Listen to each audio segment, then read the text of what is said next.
this Friday, 8th of March at 10 a.m. Join me, Tanisha Cupid, presiding officer for the 2nd Annual International Women's Day debate at the Assembly Chamber on Gillingham Street in Scarborough. The theme is Invest in Women, Accelerate Progress.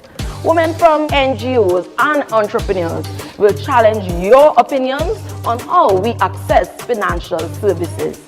Be part of the discussion on our Facebook Live. Tune in on our YouTube channel or join us in person in the Assembly Legislative Public Gallery this Friday on the 8th of March at 10 a.m. Check out our website tobagolegislature.org for updates. Trust me, you don't want to miss this. See you there.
Almighty God, as we have come together to begin our meeting of the Assembly, we humbly beseech you to grant to all our members the light and guidance of your Holy Spirit, that we may wisely take counsel together and come to such decisions as shall promote your glory and the well-being of all our citizens in this our land, so that peace and happiness, truth and justice may be enjoyed by all people. Grant this for the sake of Jesus Christ our Lord. Amen. Clerk.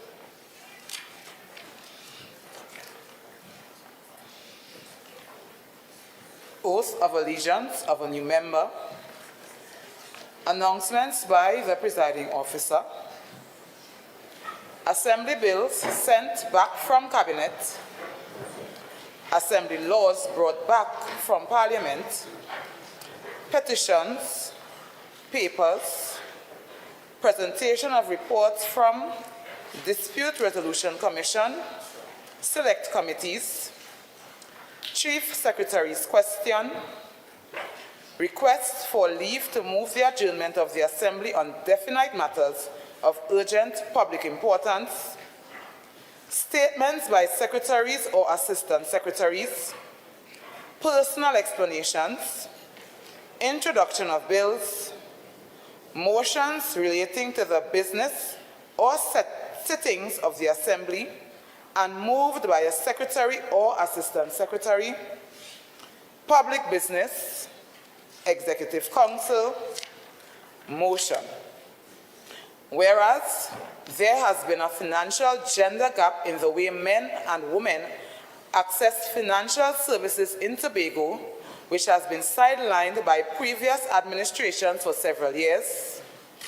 And whereas over the last few years, there have been significant strides in women taking the necessary steps in securing self-investments. And whereas women should be given the same rights as men to economic resources, be it resolved that this House calls on the Executive Council to prioritize investments for women by granting them greater access to multifaceted forms of financial independence, and be it further resolved that this House calls on the Executive Council to make its policy on financial literacy a permanent part of Tobago's intellectual landscape.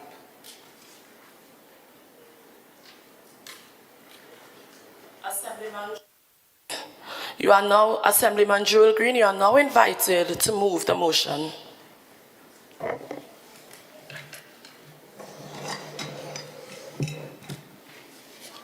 To every mother, daughter, sister, tanti, and nenen, whether in the gallery or online, we wish you a happy International Women's Day. Madam Presiding Officer, esteemed members of the House, I rise here today to bring this motion that stands in my name.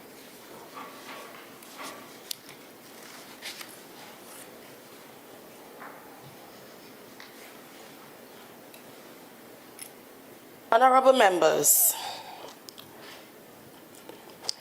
the question proposed is, whereas there has been a financial gap in the way men and women access financial services in Tobago, which has been sidelined by previous administrations for several years.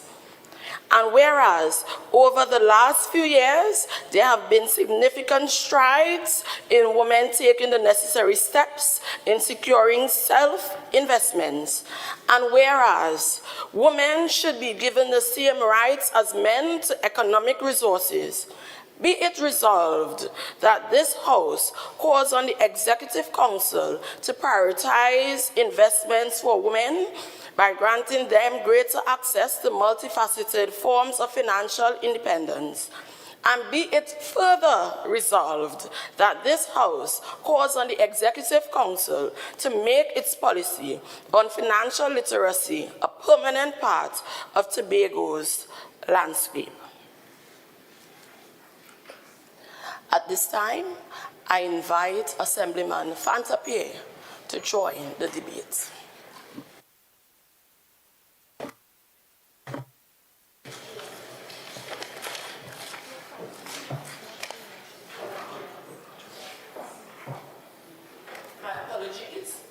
Assemblyman Jewel Green, you are now invited to join the debate. Thank you, Madam Presiding Officer. Former Chief Secretary Kelvin Charles said in 2019 that the continued employment by the THA of 60% of the working population of Tobago is not sustainable. And the Central Statistical Office's figures have indicated a rise since from 60% to 70%. Despite the old adage, when the tree young, bend it will broke when it old. We remain optimistic that we will eventually be able to drastically reduce this statistic and wean our constituents off of this high dependency on the THA for employment, so that they may know how real freedom feels when their livelihoods cannot be threatened as administrations come and go. This, however, will only be accomplished by creating a robust and prosperous local private sector. We realize, however, that foresight is demanded to shore up the economic futures of the women of Tobago and consequently that of our nation by investing in women. Let me categorically state that there is no gender equality without financial inclusion. Financial equity and inclusiveness are key to Tobago's continuing and transformative post-COVID-19 economic recovery. Although the public sector has regulated salary structures, it is in the private sector that we find vast salary variations, gender pay gaps, and financial gender gaps thriving. As business owners,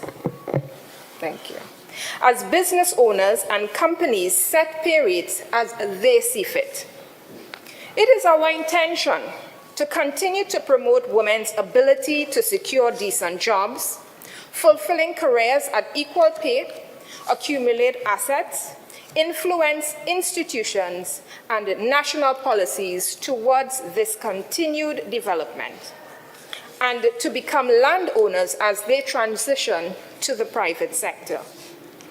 We will ensure that the women of Tobago are not disadvantaged by this move. We will work with the private sector and agency partners to ensure that workplaces are free of violence and sexual harassment, which are deterrents for women entering and staying in a workplace. I stand here today to conclusively tell you, and I quote Christine Lagarde, President of the European Central Bank, when she said, "Investing in women isn't charity. It's one of the surest ways to accelerate global growth and development." End quote. A 2012 United Nations report found that women invest around 90% of their earnings back into their families' health, education, and well-being, thereby contributing to the overall development and prosperity of our society. Whereas men invest about 30 to 40% of their earnings back into those same areas. I wonder what they're really doing with that 60 to 70% of the income, though. A rising tide lifts all boats, and so it is simply making good economic sense to ensure that we continue to close the economic financial gender gap, and through doing that through financial inclusion. By granting women greater access to financial resources and literacy, we are investing in the future of Tobago as a whole. Existing data underline the issue that Latin America and Caribbean countries need to address the terms of women's financial inclusion. Increasing women's account ownership at financial institutions is needed. For instance, in Jamaica, there is virtually no gender gap. 78% of women own an account at a financial institution, compared with 79% of men. Trinidad and Tobago also exhibits a high share of women's account ownership at 74%. But this is in comparison with 88% for men. It therefore translates into a gender gap of nearly 15%, as recorded by the Organization for Economic Cooperation and Development Library. We are hoping to further reduce this financial gender gap from 15% down to 0%. Madam Presiding Officer, despite having the title of opposition and all its imagined connotations, I leave the House with this African proverb: when two elephants fight, is grass does suffer. And I urge those on the other side of this horseshoe to, for once, put the people and the women of Tobago first and support this noble motion. Making financial literacy a permanent part of Tobago's intellectual landscape is essential to ensuring the long-term success of these efforts. I say this on behalf of every woman, everywhere. Financial literacy entails much more than just our ability to write checks, count money, and get proper change in the supermarket. It includes... Remember, you have just about 30 seconds left. Thank you. It includes a knowledge of our financial system, how to build wealth through wise investments and sound financial planning, and how to use money effectively across one's generation. Madam Presiding Officer, if we are really to transform Tobago and to see what it can do, let's invest in women today.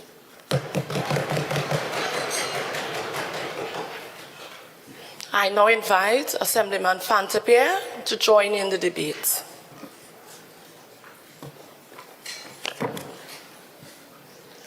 Madam Presiding Officer, colleagues on both sides of the floor, members of the public in the public gallery, and all other persons tuned in to this debate via various communication platforms. Good morning and happy International Women's Day. Thank you, Madam Presiding Officer, for affording me the privilege to contribute in this momentous debate in honor of International Women's Day. You see, today is a day in which the world stops and reflects on the level of progress that women have made and ponder on if they have been given a fair chance of self-actualization. The theme this year is Invest in Women, Accelerate Progress. The question, Madam Presiding Officer, are we really trying to decrease the financial gap between men and women in Tobago? It has been quite challenging to obtain or extrapolate data from the Central Statistical Office and heads of department on various divisions in the THA with regards to data specific for Tobago. I would therefore refer to the international data received. According to the International Labour Organization, the current global labour workforce participation rate for women is just under 47%. For men, it's 72%, a difference of 25%, thus showing women are already at a disadvantage. Madam Presiding Officer, any investor would tell you it makes no sense to invest without seeing any returns on your investment. Today, I would like to speak on the investment in women in the field of healthcare, particularly with regards to our nurses and nursing assistants, which make up the majority of the workforce in Tobago health sector. For many years, there has been no training of nursing assistants to address the acute shortage of nursing assistants in Tobago. Under this administration, training reconvened in the years 2021 to 2023. 2 batches were trained. The second batch completed their training in 2023 and produced 25 successful trainees, all of whom are women. Madam Presiding Officer, you could imagine their joy, expectations, and all the plans that they had for their collective future, a future in which they saved the lives of Tobagonians in COVID-19 and theirs as well. One in which they will be able to afford the basic necessities of life, food, shelter, and a saving for unforeseen circumstances.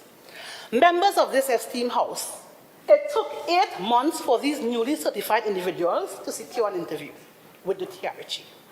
Additionally, 8 of these applicants that were successful at the interview are still awaiting jobs. They're still home. If I was a betting person, the number 8 certainly will be out. I'd have been sorted by the machine on today's date. Madam Presiding Officer, for those who have been successfully employed, they are hired via contract. Some officers have been working on contract for more than 15 years. This anomaly creates a huge problem in the lives of these women. Madam Presiding Officer, the President of the Industrial Court, Deborah Thomas Felix, indicated that a person on contract in the public sector is not considered a public servant, and hence is at an obvious disadvantage because he or she is not considered to be a worker within the Industrial Relations Act of Trinidad and Tobago. She also informed that individuals on short-term contract could not open bank accounts. Imagine that. And apply for mortgages due to the very short duration of the employment contracts. How can these women be afforded access to multifaceted forms of financial independence when they are unable to take their contracts to the financial institution to secure loans and mortgages? How? Additionally, contracted officers have no access to pensions. To secure them... Member, you have just about 1 minute left. Thank you. To secure them at the retirement age, which will allow them to be in a better financial position at the end of their productive years. The financial burdens which come with such employment practices makes it extremely difficult for these women to properly plan and invest in their future. The lack of benefits afforded to them places them at a financial handicap. Many would ask, what about their gratuity? How can these women effectively capitalize on the receipt of this lump sum after it is paid years after the contract ended? After inflation and cost of living decreases the value of monies they already have earned. The gratuity promised at the end of the contract period takes years to be paid, but yet interest is not added on the lump sum which she have gotten if it was to be placed in a retirement fund right away. Restricted access to financial possibilities faced by these women has proven to handicap them. They have not been able to self-actualize, limiting women or reducing their access to achieve financial independence. Madam Presiding Member, Officer, your time would have elapsed. Madam Presiding Officer, I beg that 2 minutes of additional time be given to this member to finish her presentation. The question, honorable members, is that the member be given 2 minutes of additional speaking time.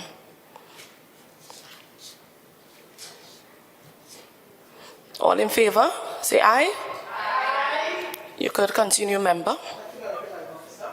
Madam Presiding Officer, this administration is treating with the issue of contract employment on the island, starting with the Tobago Regional Health Authority.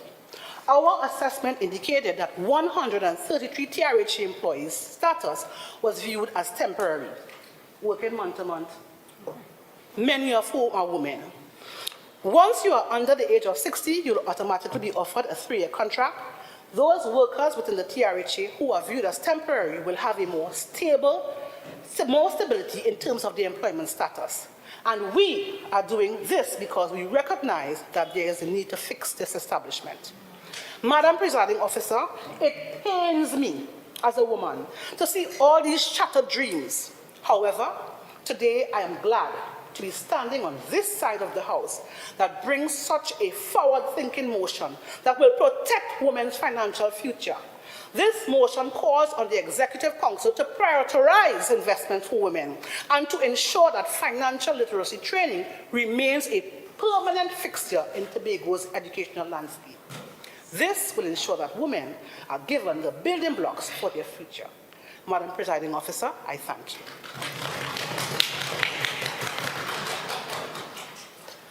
I now invite Assemblyman Denisha Manning to join the debate. Thank you, Madam Presiding Officer. Disappointed, distraught, and concerned are just a few words I would use to describe my feelings about this motion.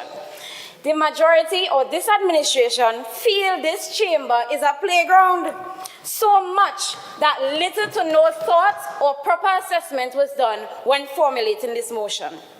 Are you trying to imply that previous administrations took big onions and not thinking about our women, limited resources, limited financial opportunities? This motion is baseless.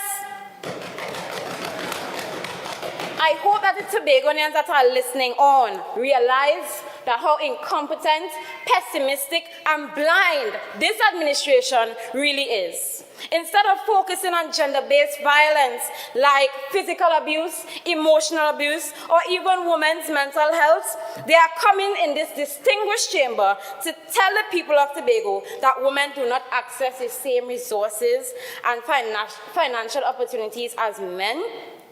They themselves are sitting in this very chamber showing us that women, especially in Tobago, are given opportunities to positively impact their lives and this country by extension. But they are a little slow this morning, so let me slow down and explain this for them. The Forbes magazine refers to the financial equality as the equal distribution of resources and opportunities regardless of gender or any factor, allowing everyone to have equal chance to achieve their goals. There are many financial programs and seminars offered from previous administrations. We have multiple financial opportunities for women to rise and conquer. Madam Presiding Officer, the majority clearly has not done their homework. The mighty sparrow will be very disappointed in this bunch. Go to school and learn well, but like the missed class to write this motion. But let me take them back to school, so listen up. According to the 2020 Tobago Financial Literacy Survey report done by the Economic Management and Research Unit and the Financial Literacy Secretariat, more than 60% of persons have financial goals, where 67.4% were females and 64.4% were males. Women are taking advantage. According to the Business Development Unit, for over the past 5 years, There have been a total of 1,049 applicants, where 53.9% were women and 46.1% were men. Women are taking advantage. There are also numerous programs hosted by NGOs and businesses that pay specific attention to Tobagonians and their financial needs.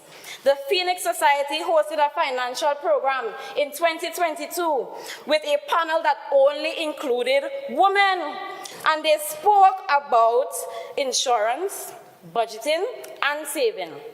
Evolve Me, that was founded by Ms. Alana Allen, teaches financial management and how to start a business to adults and teenagers.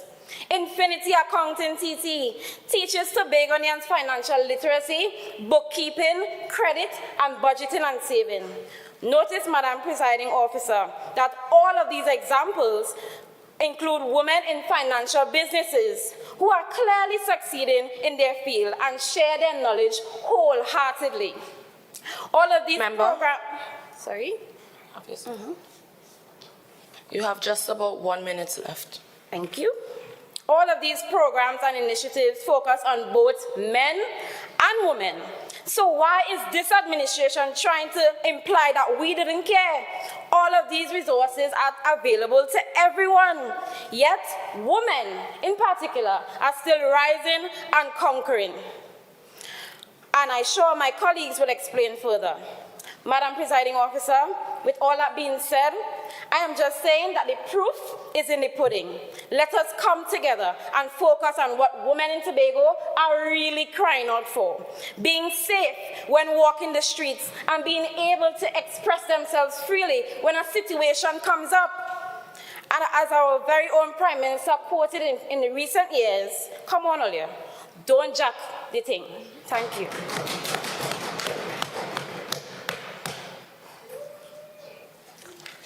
I now invite Assemblyman Ishla Bedlow to join in the debate.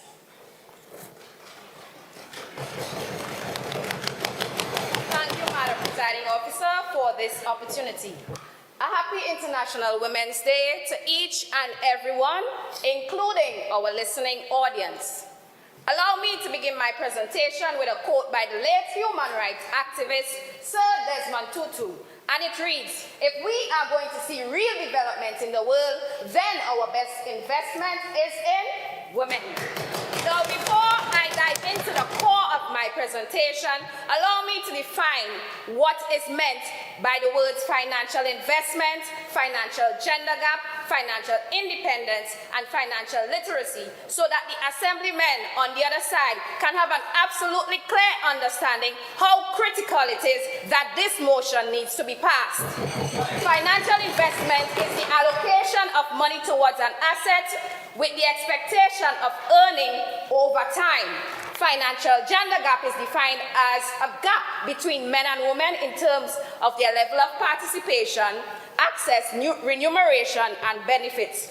Financial independence is a state where an individual has accumulated sufficient funds to cover the cost of expenses without depending on employment or a THA work, as we say in Tobago.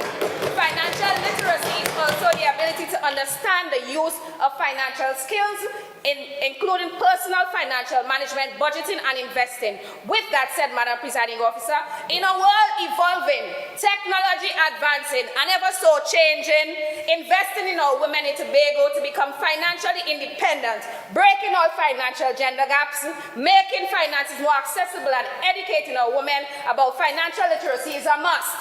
Allow me to ask a few thought-provoking questions. How many of our women in Tobago truly are preparing to leave a generational wealth? Think about that question. How many of our women know that they can come together and build companies on this island? How many of them truly know that they can make financial risk, make financial investments once we combine financial literacy and positive financial behaviors? There are so many female talented Tobagonians that had to close their doors, or just right now they are just simply struggling silently. With this said, Madam Presiding Officer, Tobago is a tourism-based economy, and it is the economic force that drives the island. As the Assistant Secretary of the Division of Tourism, Culture, Antiquities and Transport, in my observation, there is a need to accelerate progress on this island. Female stakeholders have came to me and expressed some difficulties in their quest to become financially independent. Not having business accounts, not knowing how to market or export their products, not being able to grow their business from a small business to a bigger business, not being able to participate in certain jobs, Madam Presiding Officer, though there are government agencies that provide funding, training sessions, but there still seems to be a disconnect in some sort at this moment. As my assemblyman said, the 2022 National Financial Literacy Survey also said that there was an impact because of COVID-19, on households. 76%. Member, please know that you have just about 1 minute of speaking time remaining. Thank you. 76% had difficulty covering expenses, 27% had too much debt, and 51% just had to borrow. COVID-19 had a negative impact in Tobago, including loss of jobs, the closure of many businesses, including single mothers who are now trying to grapple with the high cost of living. Madam Presiding Officer, the few programs that the departments have offered, women were said to be the main participants, but this cemented why women are yearning to do better for themselves and their family and the country.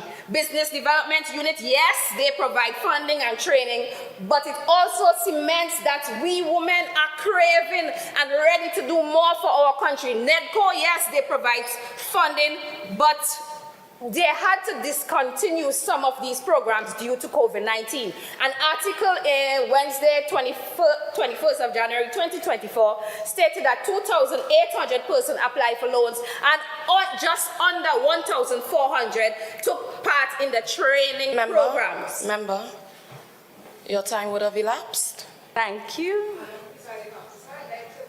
Move that 2 minutes be given to this member of additional time to finish her presentation, please.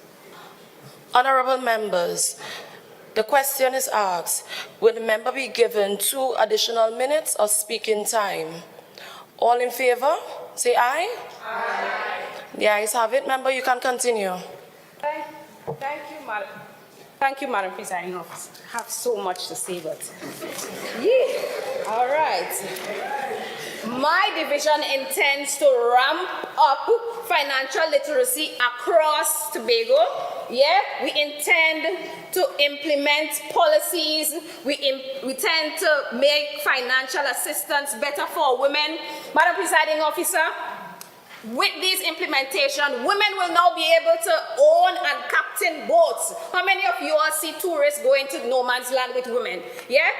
Now we will be able to have women who can own hotels, world-class hotels. We can create factories. The possibilities are endless for our Tobago women, Madam Presiding Officer. This motion will have a rippling effect on the Tobago economy.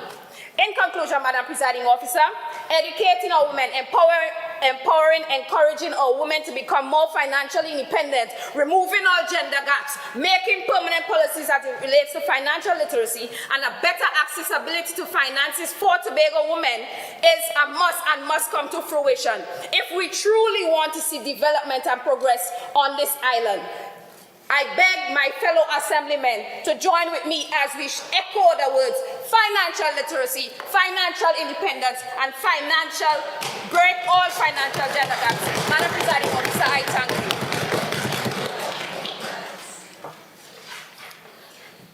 I now invite Assemblyman Kanika Murray to join in the debate.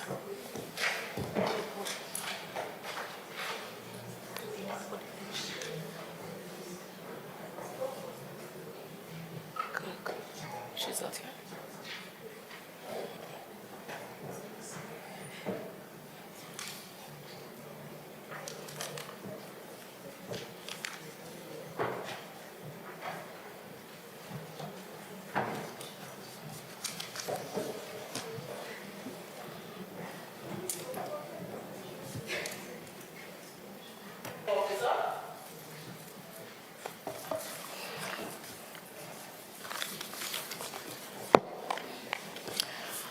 I sat here this morning and I listened to my fellow colleagues on the other side elaborate on this motion, and I am so disappointed.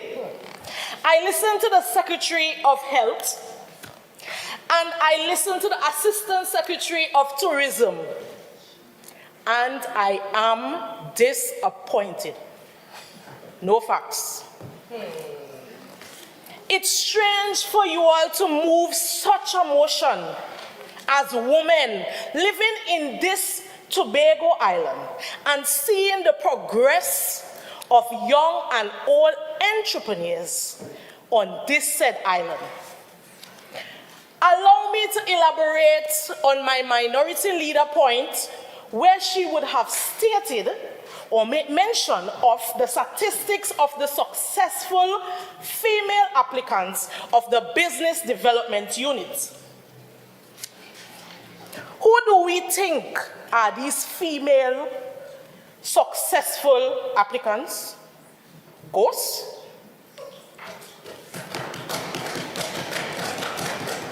Well, let me remind you all of who they are. Because we ourselves in here, we purchase every day skincare items and more from these same entrepreneurs, female, who are accessible to the grants from BDU. I'm starting with Slice Twice because this is recent. She is established in Camby, and it is owned by Dixian Daniel, which is a female. She is a successful applicant of the Business Development Unit. And up to this day, she's spreading her wings. 2 days ago, I scrolled through Facebook and I saw her was selected as a finalist for the Young Leaders of the Americas Initiative 2024. After her accessibility of the financial service that was offered by the Business Development Unit, she continues to make the best cheesecake in the whole world. Moving on, Shireen Tie-Dye, owned by Kishwana Sibro, established in the beautiful village of Camby. Shireen acquired her grant from the Business Development Unit in the year 2019. Shireen also, under this same umbrella, would have created Tie-Dye City. And I am sure that all of you in here have some relative or friend that have children that would have participated in this band for Carnival. Moving on. We have another successful female entrepreneur who has also accessed the Business Development Unit grant. Her name is Miss June Alfred Rogers. She owns Pinkberry Cosmetics, and I know you all know her. Because presently, she has products in Barbados. How did she get to Barbados? It is because of the accessibility of the grant. Member, please know that you have 1 minute remaining in speaking time. Thank you, Madam Presiding Officer. It is because of the accessibility of the Business Development Grant she's at this position today. Oh yes, and allow me to talk about myself. The proud owner of Kanika and Sons Pure Coconut Oil, and yes, I would have accessed the financial help from the Business Development Unit. I moved from my signature product of coconut oil to body scrubs, lip balms, lip scrubs, and on I will be going. So I urge you, my fellow colleagues on the other side, with no fuss, we the women of Tobago have access to financial services. So when we are about to move motions like these, let's do our research, because I'm a proud female with the accessibility of financial services in Tobago. I thank you, Madam Presiding Officer.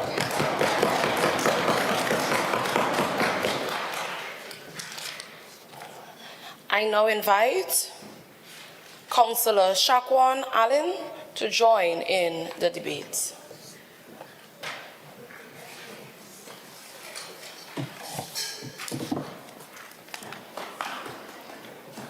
Pleasant morning to one and all, and happy International Women's Day. It's one thing to know the skill, but it's also highly beneficial to start learning how to apply them in your everyday life. You think childhood is too early to learn financial literacy? Think again. Do you remember learning how to tie your shoes? Do you still tie your shoes the same way? Simple skills learned while young can stick and help throughout their lives. It is important for children to learn financial literacy. Money is everywhere. Even if kids can't understand the advanced money concept at a young age, they'll need to learn them eventually.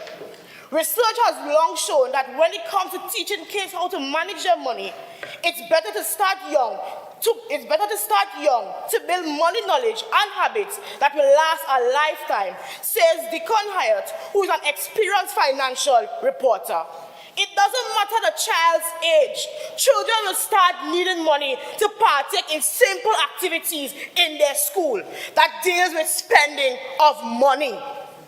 I did my research and I saw how well off the Division of Education in Singapore was able to implement all these successful programs which deals with financial literacy in their schools. If they can do such a great job, we can follow suit. Financial literacy should be implemented in primary schools in Tobago. Financial literacy will be a permanent part of Tobago's intellectual landscape. A curriculum that includes financial literacy education upon entry in primary school until a student exits from high school at Form 5, which is our responsibility as stated in the fifth schedule of the THA Act. We at the Division of Education want to promote financial literacy by infusing key concepts into the school curriculum at all levels. For example, we want the primary school pupils to be taught the basic concepts such as differentiating between needs and wants, spending within their means, as well the value of thrift and Madam Presiding order, standing order 45, relevance. We are speaking about women, not school and children. Member? Member? Please have your seat. All right, relevance, and then you can continue. Madam Presiding Officer, can I continue my speech? Member, please have your seat. When I'm on my feet, please have your seat. All right, you can continue your speech. Please explain relevance and continue.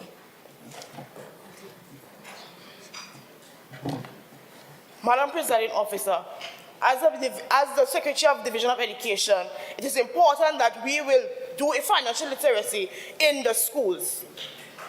We will summon a joint select committee to do needs assessment and public consultation. Consultation with education and a joint select committee will submit a report that will inform the changes necessary in the curriculum, then run a pilot program in the curriculum with schools in each constituency, East and West. Madam Presiding Officer, we believe that children can form money habits as a young age, as 5. It is time we start putting things in place at the primary school level. Early investment is still a culture of financial responsibility. Students who start investing young are more likely to continue saving and investing throughout their lives. We want parents to also be aboard with us as we start doing this initiative. We want parents to also start teaching the young girls our financial literacy in their everyday life by setting a weekly budget and discussing with their girl children how to apportion money daily. Madam Presiding Officer, the committee also come together to implement strategies that will gear toward creating a tuck shop in schools where the young girls will be there and they will help to manage the money that is coming in and going out. It will help them to know how to manage their money, and nobody can take them for food where money is concerned. Madam Presiding Officer, Independent Senator Helen Francis has called for financial literacy to be introduced in school as a method of breaking generational curses of poverty. We want that when our children who are the future of the world leave high school, they can afford to live a comfortable life where their finances are concerned. We want to make business subjects compulsory for first form straight to fifth form. Please note that you have 1 minute of additional time remaining. Continue. My team and I at the Division of Education are in the early stage of developing modules to teach financial literacy in high schools. We will be having female entrepreneurs coming to the school to speak to the young ladies about the importance of having their own businesses and how beneficial it is to society and the importances. We will be having female entrepreneurs work alongside young ladies in the various high schools in Tobago to set the pace and tone of being financially stable as young women and knowing how to make sensible financial decisions. Female entrepreneurs will also be equipped to mold the young ladies' brilliant minds and to make their business ideas become reality.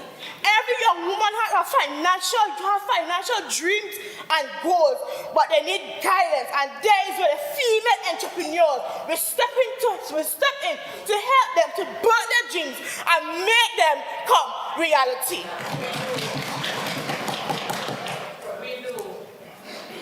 We want to continue having sessions with representatives. Member, your time would have elapsed. Madam Presiding Officer, I beg to move that some additional speaking time be given to the member to finish her presentation. Honorable members, the question is that the member be given 2 minutes of additional speaking time. All in favor, say aye. Aye. Any against?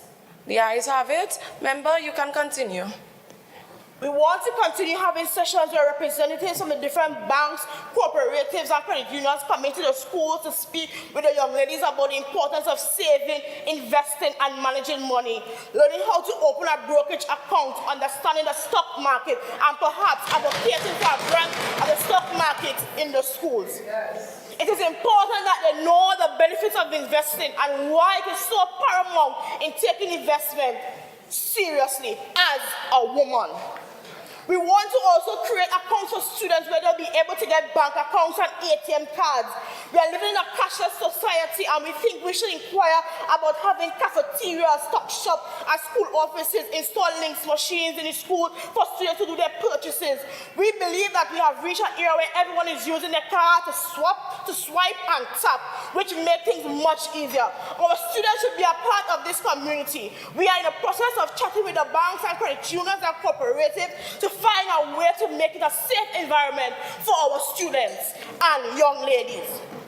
My colleagues and I are in the process of putting together different strategies that will be ongoing in the different high schools that will be geared towards financial literacy among students. Perhaps school projects about investing in stock market, school field trips that will be based on financial literacy competition, and that will be beneficial to them and to grow them as individuals, giving them that space to think outside the box about business ideas and how to make money. We want to be able to give them the opportunity to learn from others as well. Women in business. We want our students to know about long-term wealth building. Investing isn't a quick scheme. It's a long-term strategy for building wealth. Starting early sets the stage for a lifetime. LIFE lifetime, of financial security and opportunities. It can make the difference between a comfortable retirement and a financial struggle in old age. So today, I stand as a woman proudly to say that I will be a part of every planning that will be taking place to ensure that our future and our women and our young ladies is secure. I will take responsibility as a woman that our students, by extension, the young ladies in the schools have financial freedom. Thank you.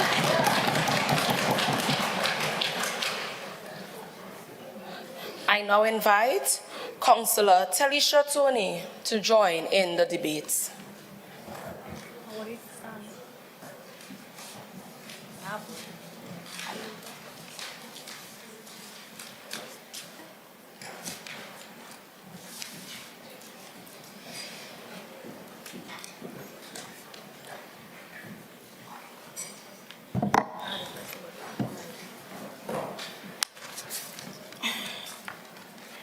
Madam Presiding Officer, from the words of an iconic Calypsonian, this is not a fetting here, this is madness. Where in this country can we actively see that women are being deprived? Where? Madam Presiding Officer, I have one question for the ruling party. What economic resources are women not afforded the same rights as their male counterparts? In our country, women have equal rights to own properties, access financial services, start businesses, and engage in economic activities on par with men. It is evident that women in our beloved island are homeowners and entrepreneurs. I am sure there are few amongst us, myself, even on the majority. Sitting amongst us today are successful business owners, and I am sure there are women in this chamber today that have their own homes. My colleagues looked at on this in their contributions prior. Madam Presiding Officer, women are increasingly taking the helm in leadership positions across various sectors, including within our own THA. Currently, we have a female presiding officer. We have a female deputy chief secretary. We even have female administrators, more compared to men. Madam Presiding Officer, women hold significant leadership roles as we currently have a female president and even a female commissioner of police. Come on, man majority. Come on. In the banking sector where I used to work, we see a growing number of female bank managers in Tobago. We're going further. Our Tobago East and West representatives currently are females. Females. How could I even forget the president of Trinbago, Mrs. Beverly Ramsey Moore? Talk about woman power. Madam Presiding Officer, I'm trying to figure out where exactly is the lack. In which part of this island a woman cannot open a business bank account? Moreover, which part of this island a woman cannot go and access a lending facility? I sat here and I heard Assemblyman Ishla Bedlow say that women are not familiar with opening companies, when literally almost every month my business would open a business for a female. Don't even talk about business bank accounts. Right now, I even have a special way to get business bank account documents for only $600. Come on, man. Also, at Tony's Financials, I think I heard one of the members over there say something. At Tony's Financials, we help business owners make their dream become a reality. When I say make a dream become a reality, we take you from registration, we organize a business bank account, you get your bookkeeping done. For a lifetime. For a lifetime.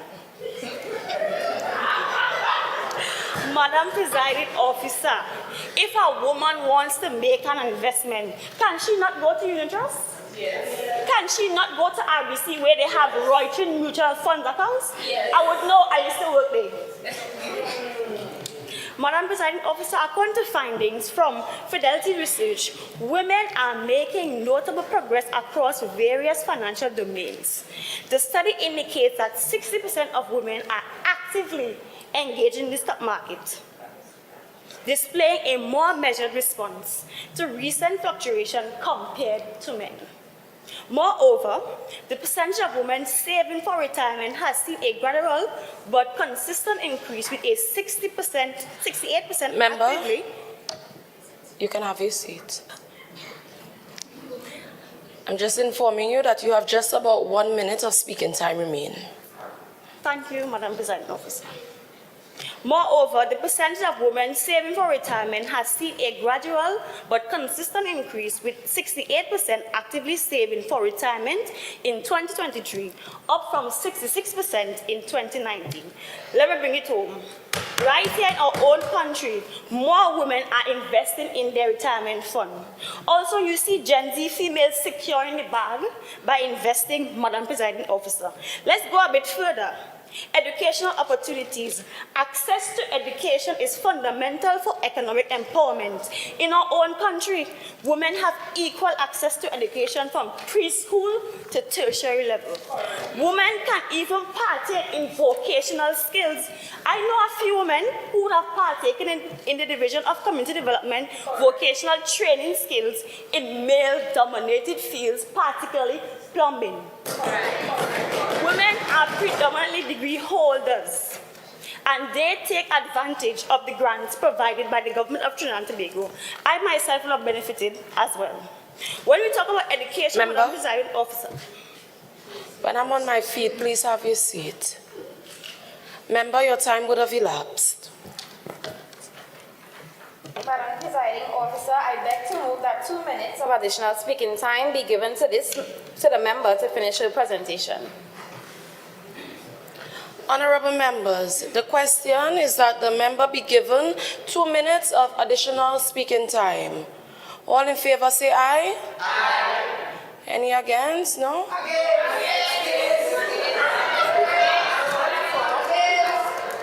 Members, I'm on my feet.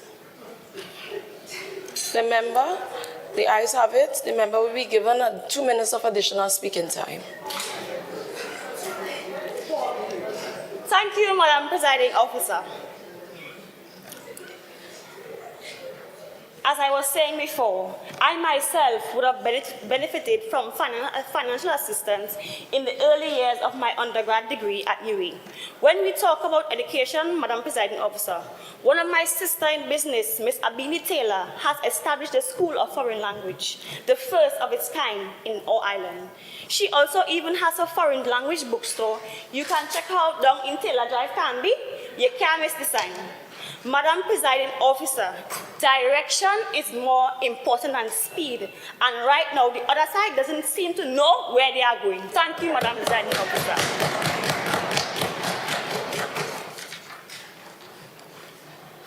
I now invite Assemblyman Chrisan Daniel Rochford to join in the debate.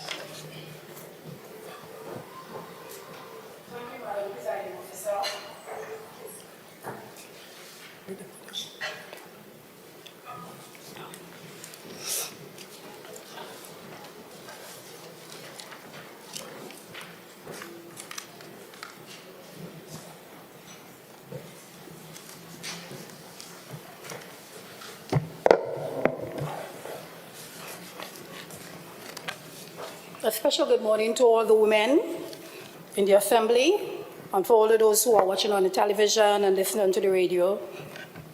A wonderful International Women's Day to each and every one of you.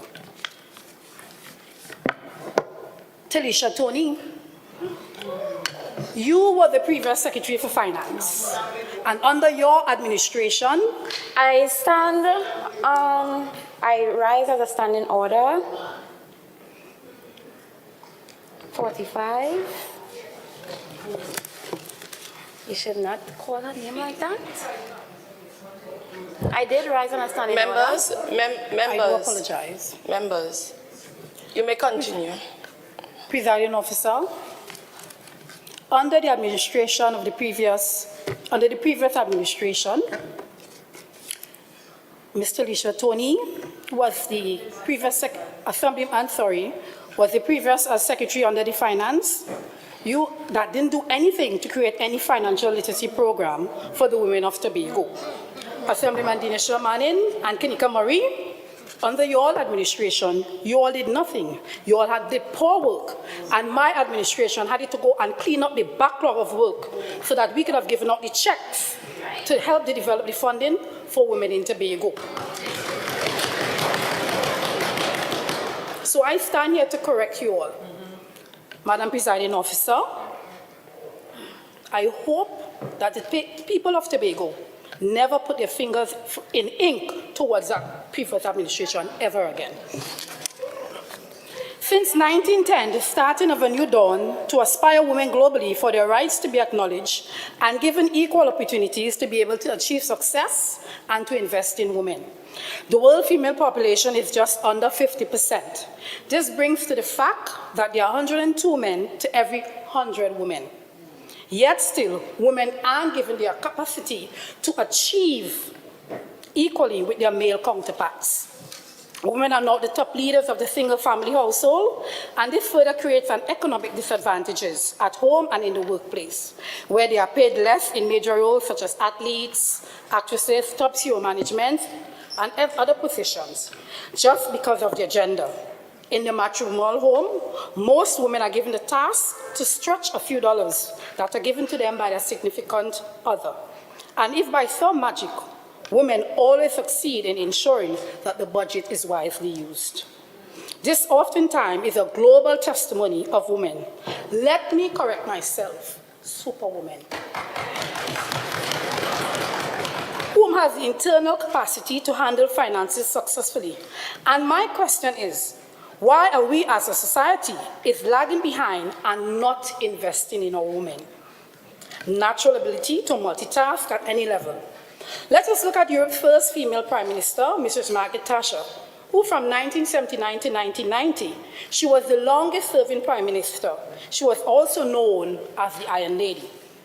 She created comprehensive school, housing, and was very instrumental in stabilizing Great Britain's economy. Yet still today, the pound sterling is a force to be reckoned with. My administration saw the need to educate and empower women in financial literacy and business development. With this initiative, financial outreach community-based programs were created due to the data collected, and responses allowed us to tailor unique programs and training for the development of women. The training and development program has a 9-month training. Why 9 months? Because a woman is a unique species, and it usually takes 9 months to create another species that she will always love and take care of and do everything in her power to ensure that it grows and is successful and reflects her traits. So here are the various skill sets that can be acquired with the 9 months training, starting with financial literacy, skill training, theory, research training, customer care, and customer satisfactory training, product development and marketing training, and computer tools. There were also grants given over $15,000 to help start businesses in communities. On the island, Madam Chair, let us look at some of the successful businesswomen in Tobago. Miss Nelson Bookstore. She saw the need for books and school supplies and started a business in the trunk of a car, driving around Tobago and doing a much-needed service on the island, where today she can still see the fruits of her labor, which many of us have visited, not one, but 2 of her establishments for her services.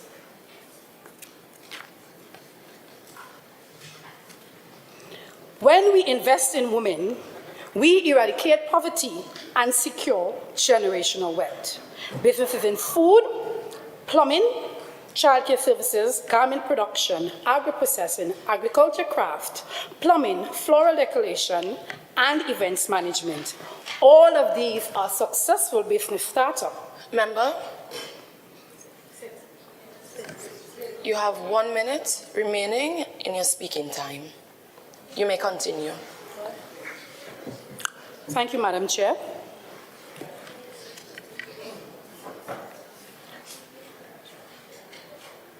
Under my administration in community development, we have successfully broken down doors and are responsible for the creation of 40 new successful businesses within the communities of Tobago. And right now, we need to see our national budget give a piece of the pie for the financial advancement of women.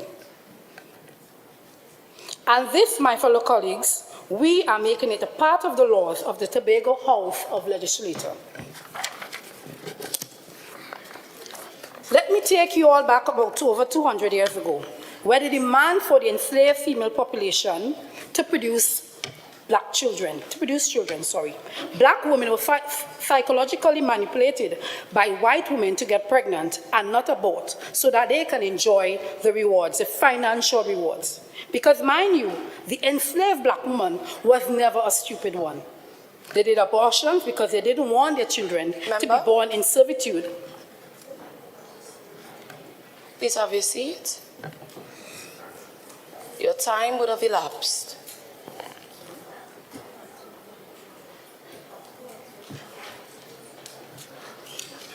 I now invite Assemblyman Dawn Gray to join in the debate.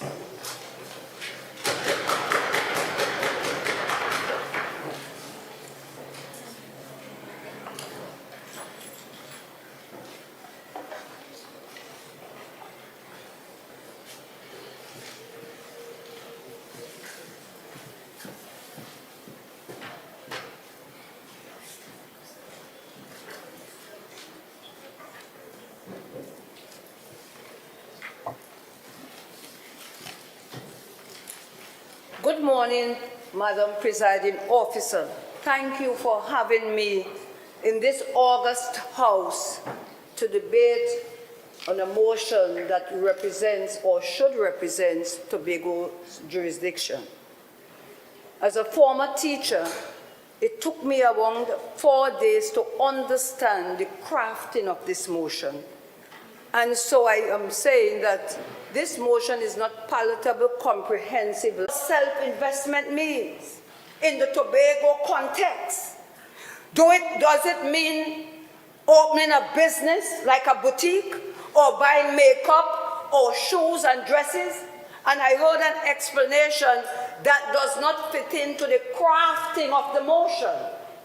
So it is ambiguous in a sense. Paragraph 3, lending institutions have no gender bias for loans. Each one has the same access. This is a BDU paper. Didn't have anything about male and female. Accessible to all male and female. You want it? Excuse me? Yes, you can have a copy, because regardless of what the law exists still. Between 2019 and 2024, the Business Development Unit, and I'm quoting, 565 females went or applied for loans. 482 successful females received their grant. What are we talking about here? My colleague quoted the percentage, and I'm giving figures from research done. So I have my paper here. If you wish to have it, you can. Because this motion is sending us out of context in the Tobago state. Paragraph 4. There is no need for the Executive Council to make something mandatory that is already active and working well. I am 65 years Saturday gone, and I learned business since I was 12 years from teachers and developing, and I have a successful business. Member, you have 1 minute remaining of speaking time. Thank you, Madam Presiding Officer. So there is no need, in paragraph 5, there is no need to enact a policy statement on financial literacy. because everything about accessing loans, female and even male, it is there. Banks, you could get loans, credit unions for business.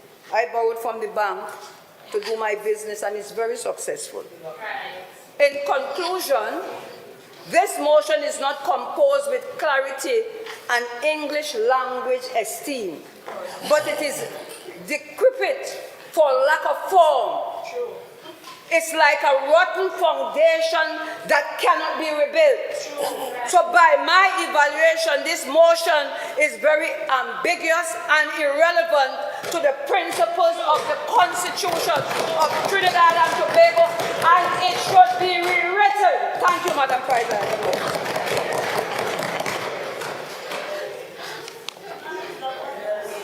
I now invite Assemblyman Onika Jordan to join in the debate.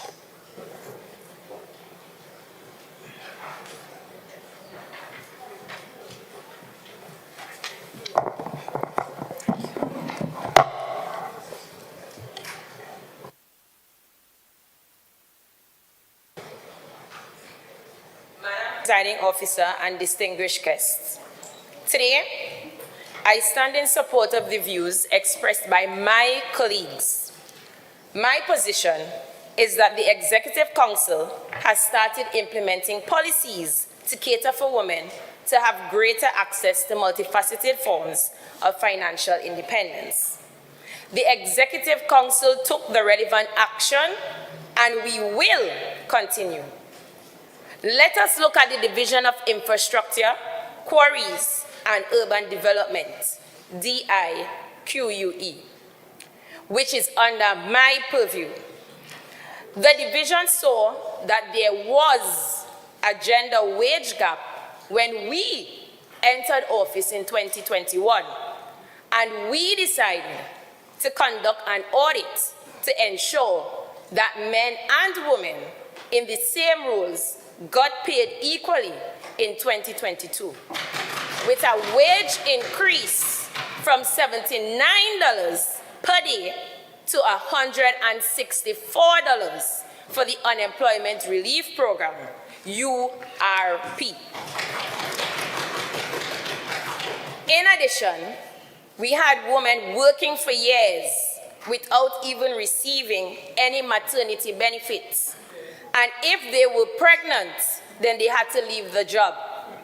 This administration saw how this affected the homes and passed a policy allowing URP women 14 weeks, which is about 3 months, maternity leave as outlined in the Maternity Protection Act. The first area of focus for us was women's health and health empowerment as URP title. Breast support is best. This program catered to educating women on wearing the right undergarment, not just bras. It was facilitated by bra and breast health educator and entrepreneur, Ms. Aura Ball, in 2022. As Secretary of DIQUE, it is evident that our departments or units are heavily male-dominated, and most women were aligned to performing more secretarial work. Because of this, we have a higher percentage of women in business operation assistant 1 positions than anywhere else. But over time, we have made small steps in trying to hire a few females in the engineering section, traffic management, and the project management units, whilst we continue building on our women's program on one hand and improve our hiring process on the other. At present, some of our continued work with the URP Women's Program entails assisting primary schools and preschools with breakfast, lunch, sanitizing, kitchen garden, and cleaning daily at schools in the east, such as Mount St. George, Bell Garden, Speyside, Hope, etc. As we speak, Madam Presiding Officer, the URP Women's Program are at Shaw Park Cultural Complex, attending a workshop where 180 participants will benefit. They will be educated on financial literacy, mental health, and good ethics. They would also be given the opportunity to have expression testing. They have 1 minute remaining. We call that aspect of the workshop, Know Your Numbers. This is the first workshop being executed in such a manner, and as we evaluate the responses after this workshop, Madam Presiding Officer, we expect to host an annual workshop that is bigger and better each year, and that is performance. We will not sideline our women in being hired in traditionally male-dominant positions as the past administrations have done, but we have maintained ongoing discussions for addressing some of these issues found in our department or units as we look for other workable measures to help bridge the gender gap. Madam Presiding Officer, those are a few of the steps my division DIQUE has made in investing in women, and we have always maintained that the decisions we make are geared towards us doing things right, so that the policies implemented continue to meet the needs of our women. Madam Presiding Officer, in closing, let us remember why we have assembled on this day. As this Executive Council has started its policy on financial literacy for women, and we are convinced that our programs and policies will make a permanent mark in Tobago's intellectual landscape, as the evidence shared today confirms that the divisions of the Tobago House of Assembly, CHA, will continue to seize opportunities in investing in women. Thank you.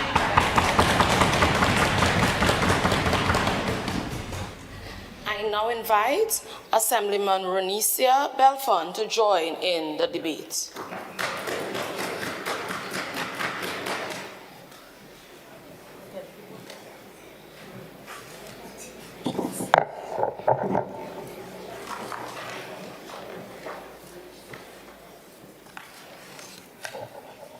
Thank you, Madam Presiding Officer, and a happy International Women's Day to all. Thank you. Consider the course of history, where men have often held the advantage over women, particularly in the realm of finance. While it is tempting to employ the influence, power, and financial resources at the Assembly's disposal to expedite this process of leveling the playing field, we must proceed cautiously. In our quest to have a more equitable society, we risk inadvertently swinging the pendulum too far in the opposite direction. Among the Executive Council exists a prevailing notion that the sole path toward achieving this equitable society is through policy. However, here today, by their own admission, we know otherwise. The Executive Council has acknowledged the significant progress made by women in recent years, even while being sidelined by this previous administration. As women, we should feel insulted by their condescending audacity. It insinuates an inherent inability on our part to replicate the factors contributing to success, as if we are inherently deficient in comparison to our male counterparts.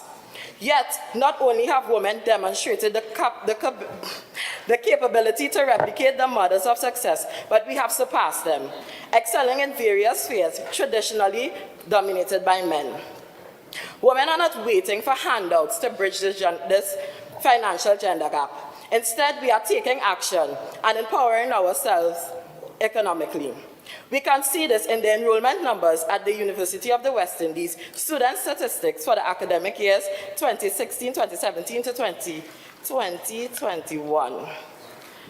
For the undergraduate program in the Faculty of Engineering, academic year 2016-2017, female enrollment 375, male enrollment 898. Academic year 2018-2019, female enrollment 346, male enrollment 802. Academic year 2020-2021, female enrollment 317, male enrollment 796. However, in the postgraduate program, engineering faculty, female enrollment 498, male enrollment 626. Academic year 2018-2019, female enrollment 380, male enrollment 520. Academic year 2020-2021, female enrollment 346, male enrollment 447. These numbers not only reflect the increasing presence of women in higher education, but also signifies their determination to equip themselves with the skills and knowledge to excel in various fields, bettering their finances. As evidenced by the postgraduate program enrollment, the ratio of men to women has balanced out, suggesting not only the narrowing of the gender gap, but also a higher proportion of women pursuing advanced qualifications. The Executive Council comes here to boast today about programs where only women were present, asking about financial segregations in school. No wonder men are so disenfranchised. While this administration wants to put girls at the head of the class, they want to put boys outside. We can predict with absolute certainty in the next few years these steps to protect women's financial future. But what about the physical protection we will need to enact for the idle hands that we have created? In closing, the inequalities that seem to exist are moving in the right direction as is. So again, I want my colleagues on the opposite side to exercise mindfulness in swinging the pendulum for the sake of equality. I leave you with this to ponder. How do we swing the pendulum to land perfectly in the middle? Is it policy-driven? Thank you. I now invite Assemblyman Junie Bacchus to join in the debate.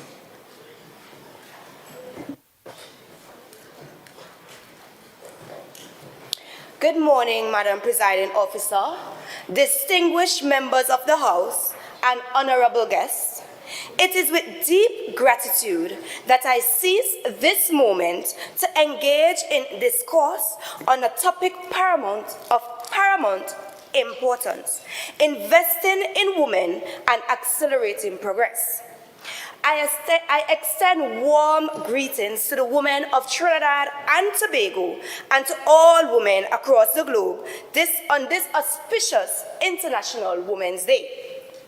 Madam Presiding Officer, I wholeheartedly align myself with the motion under consideration today. The theme designated by the United Nations for this year's International Women's Day, Invest in Women, Accelerate Progress, underscores the pivotal role of inclusivity and fostering gender equality and enhancing women's well-being across all spheres of life. It is imperative to acknowledge the transformative shift wherein women have transitioned from being dependent to becoming crucial breadwinners within their household. Gone are the days when financial responsibility solely rested upon the shoulders of their male counterparts. However, despite the commendable shift, women continue to encounter obstacles in accessing the requisite financial resources necessary to fulfill their roles and as primary earners, particularly single mothers.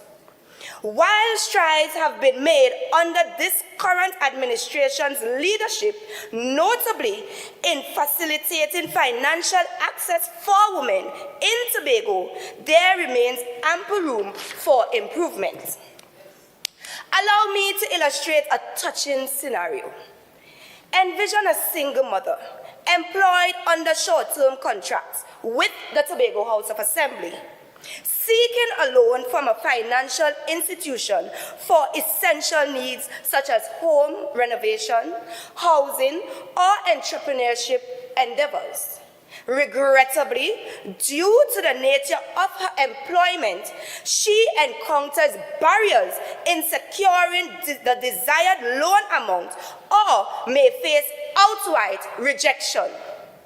This predicament is disheartening and emblematic of the challenges faced by many single women in Tobago.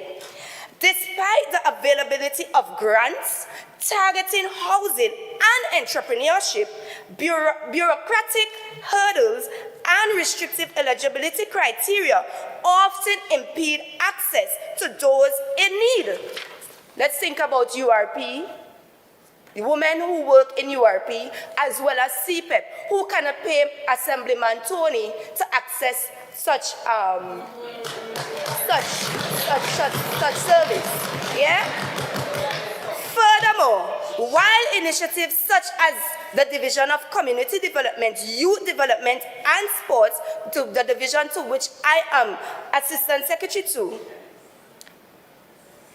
offer commendable short courses aimed at empowering individuals with essential skills such as entrepreneurial endeavors, it is imperative to supplement such training with comprehensive financial literacy programs.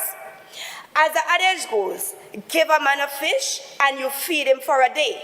Teach a man to fish and you feed him for a lifetime. Beyond imparting vocational skills, it is imperative to equip aspiring... Member, you have 1 minute remaining in your speaking time. Thank you, Madam Presiding Officer. It is imperative to equip aspiring entrepreneurs, especially women, with the financial acumen necessary to navigate the intricacies of managing a sustainable business successfully. In light of these observations, I propose 3 concrete recommendations to demonstrate our administration's unwavering commitment to investing in women. Recommendation number 1, partnership with financial institutions. Collaborate with financial institutions, reassess lending criteria, and offer favorable terms for employees of the Assembly, particularly those employed on short-term contracts. Introduce savings and investment options tailored to the needs of staff members, thereby facilitating their financial empowerment. Recommendation number 2, financial literacy training. Commit to providing year-round Member, your time is up. Madam Presiding Officer, I beg to move that 2 minutes of additional speaking time be given to the member to finish her presentation. The question, honorable members, is that the member be given 2 minutes of additional speaking time. All in favor say aye. Aye. Any against? No? The ayes have it. You may continue.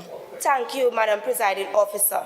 Financial literacy training. Commit to providing year-round financial literacy courses accessible at community and multipurpose centers across Tobago. Empower individuals, especially women, with the knowledge and skills necessary to make informed financial decisions and manage their resources effectively. And finally, Madam Presiding Officer, financial literacy for grant applicants. Mandate financial literacy training as a prerequisite for all grant applicants, ensuring that individuals are equipped with the necessary financial skills and to maximize the impact of grant funds. Offer such training through various divisions at no cost. Assemblyman Tony, at no cost to the applicant, thereby promoting inclusivity and equal access to opportunities. Madam Presiding Officer, as I conclude, I implore my esteemed colleagues to envision the broader landscape and recognize the imperative and dismantling barriers that have hindered women's progress for far too long. The time has come for women to transcend limitations and seize the multitude of opportunities that lie ahead. With unwavering determination, concerted efforts, our administration stands poised to usher in a new era for financial empowerment and prosperity for our women of Tobago. Thank you, Madam Presiding Officer. Assemblyman Ornella Douglas, you may now join the debate.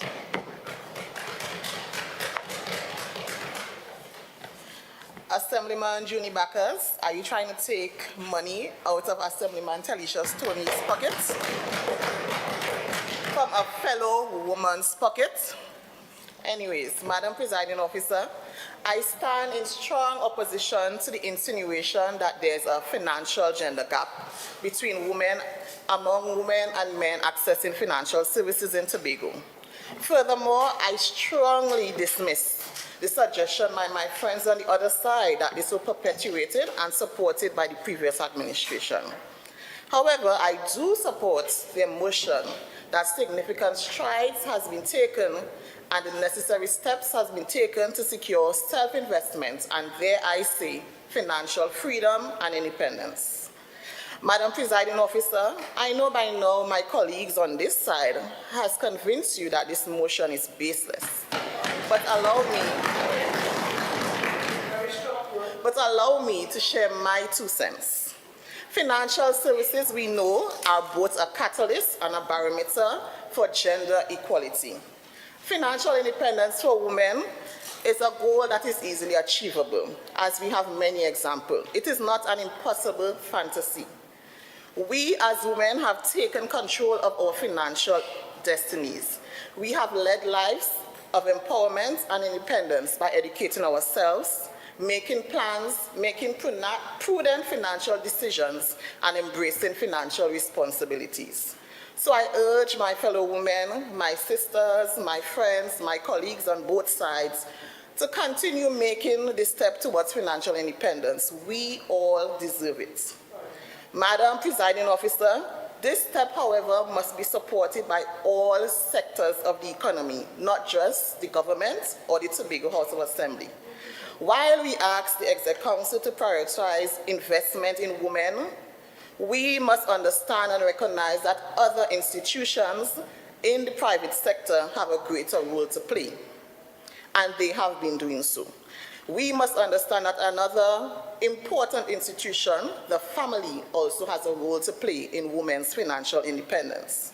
Women must break free from traditional gender roles. For far too long, we have been expected to take on caregiver responsibilities and depend financially on our male counterparts, our male partners. This has limited us and prevented us from achieving our full potential. So to reduce this gender parity in labor, men must contribute to women's financial independence by sharing chores. Men must bring home that 60% that Assemblyman Jewel Green was looking for. Men must support the careers of their spouses and of their sisters. Men must participate in initiatives that promote gender equality and women's economic development. It is crucial to promote an inclusive culture.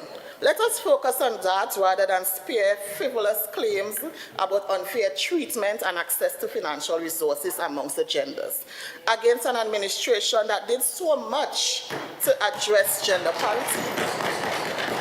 An administration that supported gender equality and eliminated harmful cultural practices and conventions. Financial institutions have been offering access, equal access, dare I say, to a full range of needs-based financial services. Women have access to credit cards, women have access to insurance, investments, and saving accounts, and the accompanying financial education. Therefore, we do have a chance we do have a chance for social and economic empowerment. Madam Presiding Officer, my colleagues on this side have furnished you and this august chamber with facts and statistics about women who have benefited. Member, you have 1 minute of speaking time remaining. Thank you. So we have shared facts and stats about women who have benefited from financial resources under the previous administration. An administration who promoted a female leader. An administration who had female presiding officers. An administration with women in leadership all throughout all divisions and departments of the Tobago House of Assembly. Those are facts, not fictions. Madam Presiding Officer, yes, I know the government has a role to play, but I want to urge women to take action for our own financial independence. I want to urge the financial institutions to continue supporting us. I want to charge men to support women's financial independence.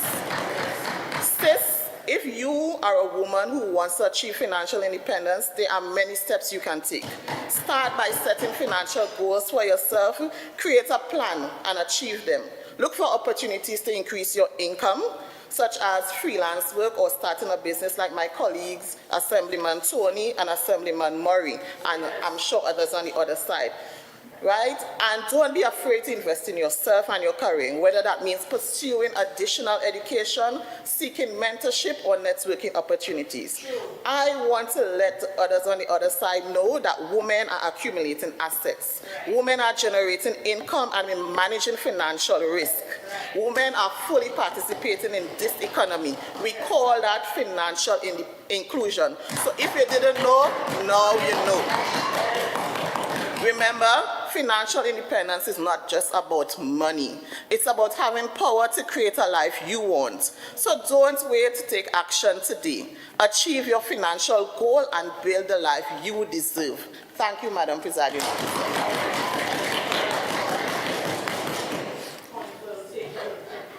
I now invite Assemblyman Rebecca Bob to join in the debate.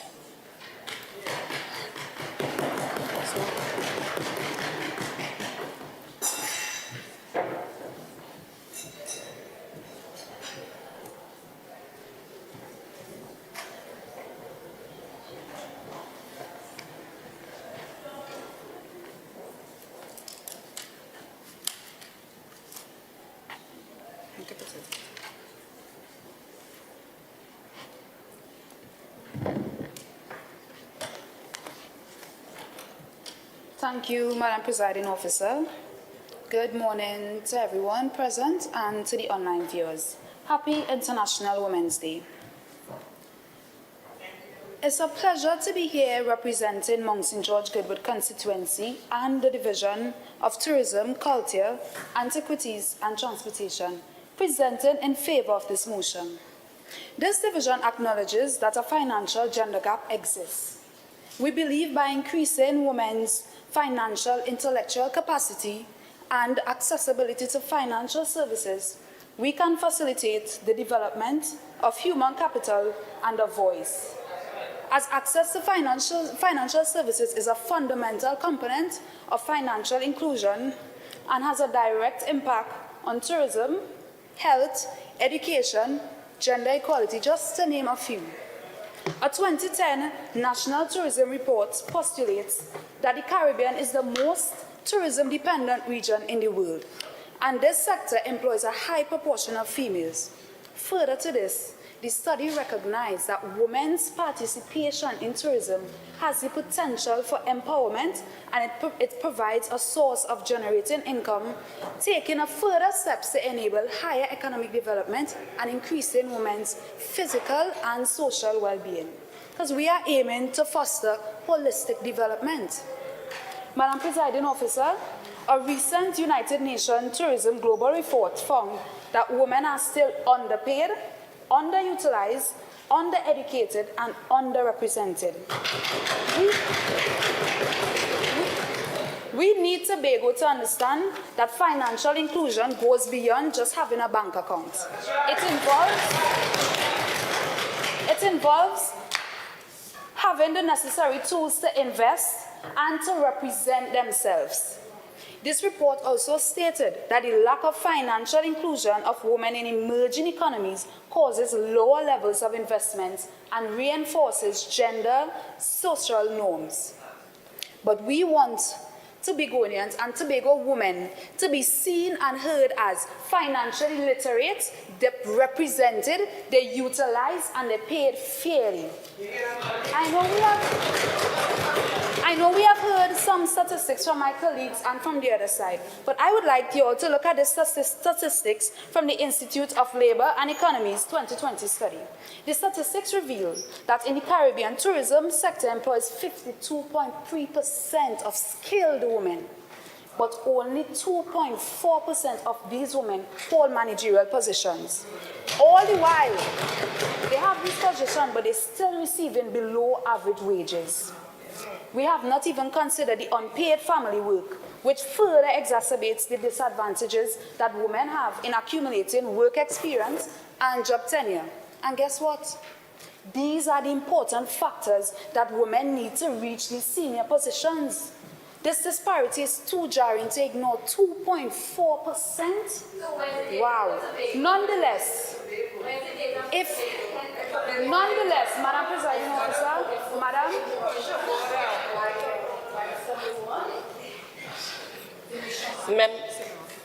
Member, please be guided accordingly. Member, you can proceed. Well, Madam Presiding Officer, I actually want to answer your question. I wasn't going to because it's strange, but if the last administration, who has been there for so long, was taking the data, we would have better information. But nonetheless, Madam Presiding Officer, it would be responsible if I do not commend women for their resilience and vigor.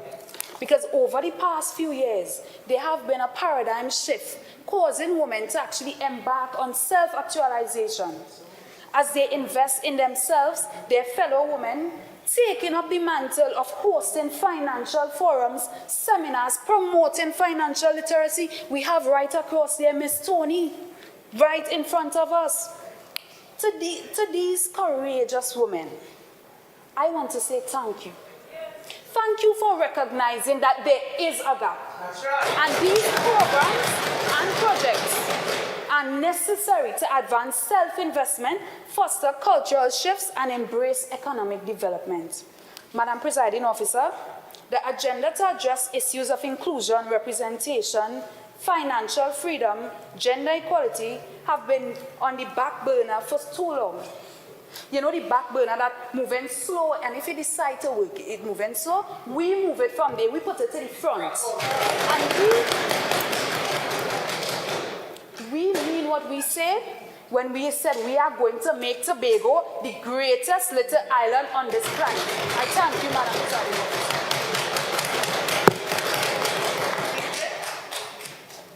At this time, I'd like to invite Assemblyman Biana Brebner to join in the debate.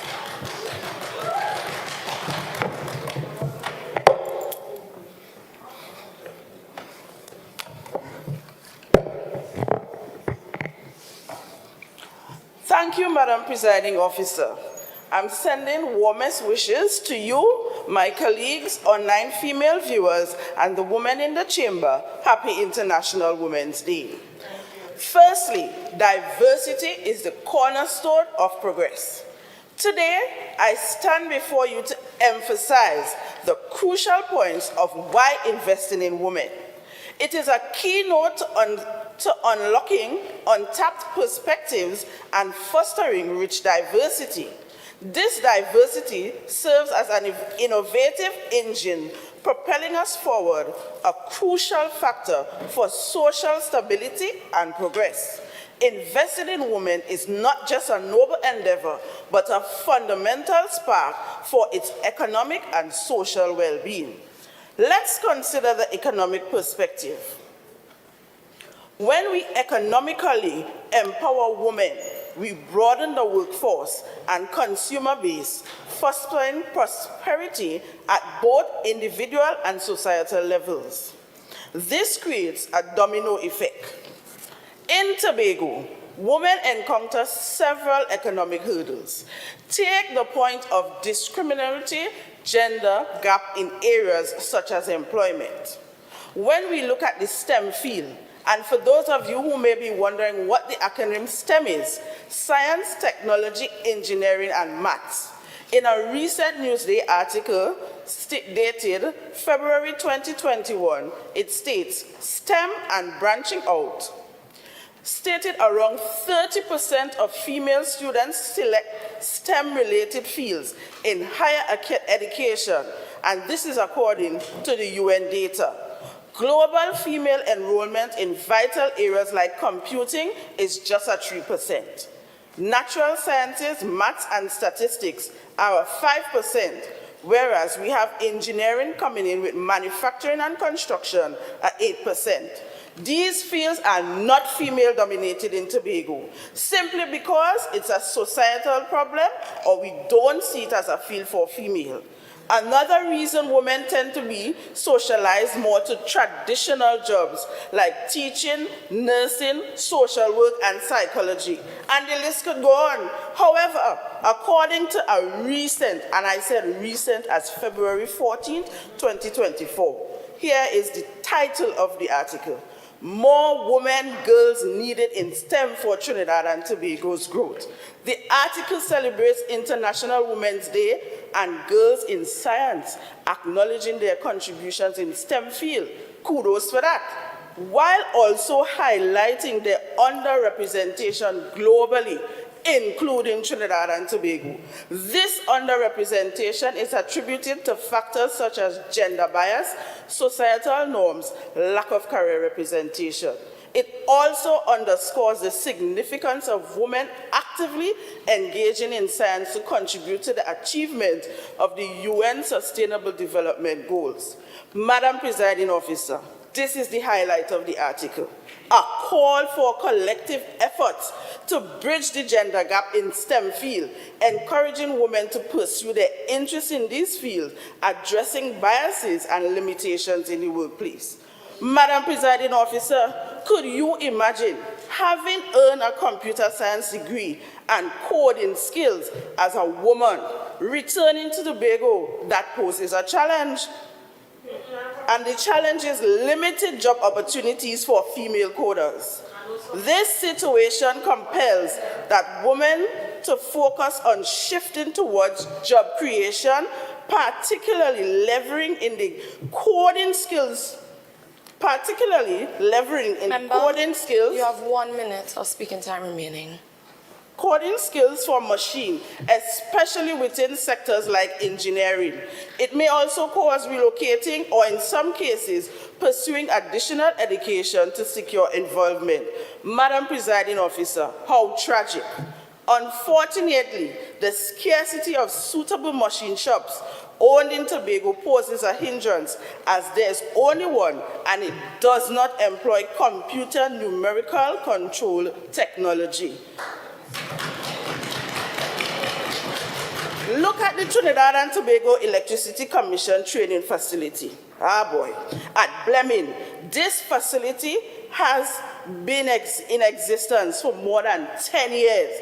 Madam Presiding Officer, not one female, I said not one female has been enrolled or graduated from that facility.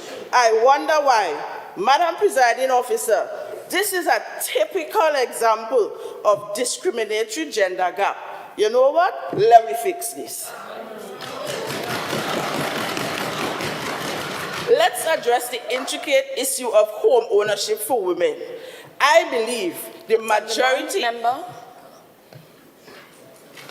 your speaking time has elapsed. Additional speaking time to be given to the member to finish her presentation. Honorable members, the question is that the member be given 2 minutes of additional speaking time. All in favor say aye. Aye. Any against? No? The ayes have it. Member, you may continue. Thank you, Madam Presiding Officer. I believe the majority in the hearing of my voice, if not all, blessed is the man that has his own. In societies, gender disparities persist in various areas, including property rights and access to homing, right here in Tobago. In Tobago, women encounter challenges in terms of inheriting or possessing a home. According to the article, Barriers to Women Land and Property Access and Ownership in Nepal, dated September 2016, indicated that a study revealed social and cultural barriers remain significant obstacles for women to acquire land ownership and property rights. Traditional norms favoring heirs and discriminatory customs limit women access to land either for construction or for farming. Practices such as dowry or customary gifts for women in certain communities are the primary means of women property ownership. Despite the presence of legal provisions, administrative challenges, lack of awareness, and gender biases of gender-based biased office environments hinder women's ability to exercise their land rights. Another article, Household Led by Women, Underestimating Access to Housing Credit in Latin America and the Caribbean, dated November 2023, examines the gender gap in access to housing loans in Latin America and the Caribbean. However, in the article, Trinidad and Tobago shows that gender gap is 18.57% in accessing homes. It reveals that regardless of gender, the average household credit holder is older, more educated, wealthier, and has more financial education. Men consistently show higher scores in these dimensions, leading to a higher probability Assemblyman, your time is up.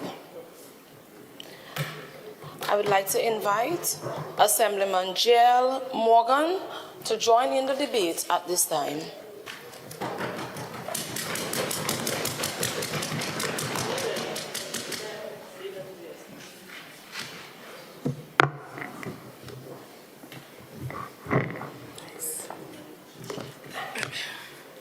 Thank you, Madam Presiding Officer. Good morning, everyone. Well, good day. Assemblyman Brebner, I'd like to inform you that nursing is a part of STEM, science. Madam Presiding Officer, I have a question for my colleagues on the other side. Do you all possess or plan on sharing any data that is specific to Tobago? Because most of the statistics that you all have shared is based on the Republic of Trinidad and Tobago, not the Tobago that is seeking autonomy. I digress. According to the Oxford Dictionary, the verb invest can be defined as devoting time, effort, finances, etc. to a particular purpose with the expectation that it will prove to be beneficial. Therefore, transactions, loans, savings, investments, etc., and other services provided by financial institutions in Tobago are investments.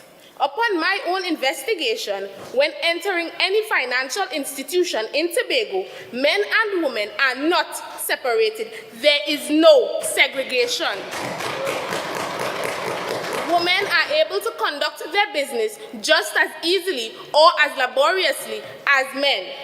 And as a matter of fact, most of the employees in these organizations are women. And even though they may not be financial advisors by profession, they are financially literate enough to provide financial advice, and I am sure that they would be willing to share their knowledge with their fellow Tobagonian sisters. Now, I spoke to some staff at a bank that will remain unnamed for the purpose of this debate, and they claimed that most of their clientele is female. Females seeking mortgages and loans to cover expenses in areas such as home renovation and education. And these females seem to be more curious about their transactions than their male counterparts. After all, Tobago is a matrifocal society, right? Anyways, nevertheless, it must be noted that this has not always been the case, as Tobagonian women of the past had less access to financial and economic resources. However, with the emergence of technology, inclusivity, and education for all, the access to information has expanded. Simultaneously, there has been a rise in women assuming control of their finances. They are making financial investments in stocks and real estate, saving for retirement, starting businesses, and seeking higher education. This pattern is evident in a faculty study, and according to this study, 57% of female baby boomers and 71% of females in Generation Z engaged in investment activities. Consequently, this study reveals a 14% uptick in investments when comparing baby boomers to Generation Z. Furthermore, I must mention the existing institutions that provide or expose women to education and training in financial literacy. Both male and female secondary school students are able to select subjects such as principles of business, principles of accounts, and economics, which can aid in the development of some measure of financial literacy. In addition, the Division of Finance is home to the Financial Literacy Secretariat, which is led by a woman. According to the division's website, this was created to improve the financial literacy level amongst Tobagonians. Whereas this motion seeks to prioritize women, which can lead to an imbalance in financial literacy on the island. In essence, if gender equality is truly our long-term goal, we are moving in the right... You have 1 minute remaining in your speaking time. You may continue. Thank you, Madam Presiding Officer. If gender equality is truly our long-term goal, we are heading in the right direction. Data indicates that the percentage of financially literate women is rising annually, nearing parity with financially literate men. Therefore, it is illogical to dwell on an area that is steadily improving, while other pressing issues like domestic violence and workplace harassment persist for women. Female financial independence in Tobago is being fostered by enhanced online financial access and education from schools, financial institutions, and non-governmental organizations. Madam Presiding Officer, I thank you.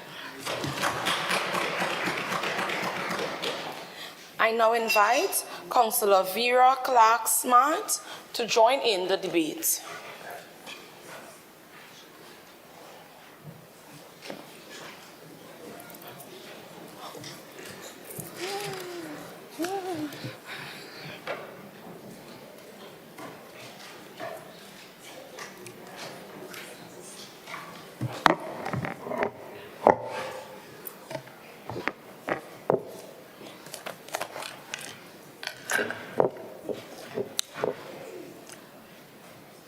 A pleasant good morning, everyone. I guess when the last speaker speak, what they say, they save the best for last. All protocol observed. As the councillor in the Division of Settlement, Public Utilities and Rural Development, it is with great pride and appreciation I accept the opportunity to address this honorable house on a special day like today. Madam Presiding Officer, to gather my information for today's presentation, I decided to take my walk to the people. The information I gathered from women generally is that the gender gap is still present. It is present in our homes, in the workplace, some private, Presiding Officer, sorry. Some public, but mostly the private sector and in the business world, accessing land, property, and housing is still difficult. And in some cases, it's not even realized. I even got some information from men, Madam Presiding Officer, while one man said, "What woman want again? They have so much resources available for them. If we give them any more, they might take over." I spoke to other elderly, about 85-year-old influential businessman right here in Scarborough. And his one phrase was that women are immeasurable. You can't measure what women bring. You can't measure. It was even because of his mother that he and his sibling were able to go on to become a successful businessman today. He was also adamant and told me to make sure I mention this. He said, take all men out of Parliament, out of the Assembly, and fill it with women. We will have a much better place. Some may say it's ideal, but the majority thinks it is not. The majority thinks it is not. We love our men folks, Madam Presiding Officer. We all should work together for one purpose, as that's how it was intended. Madam Presiding Officer, it is crucial to advocate for greater support for women. Let me tell you why. Especially in accessing housing grants. And I know it's from my division, considering the systemic changes they face. Women often encounter gender-biased discrimination in the workforce, earning less than their male counterparts. Providing specific support ensures that women have equal opportunity to secure stable housing, land, property, and fostering an equal society, an equitable society.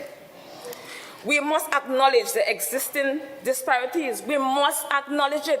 There are existing disparities, and place more emphasis on creating a system that is specifically beneficial to women.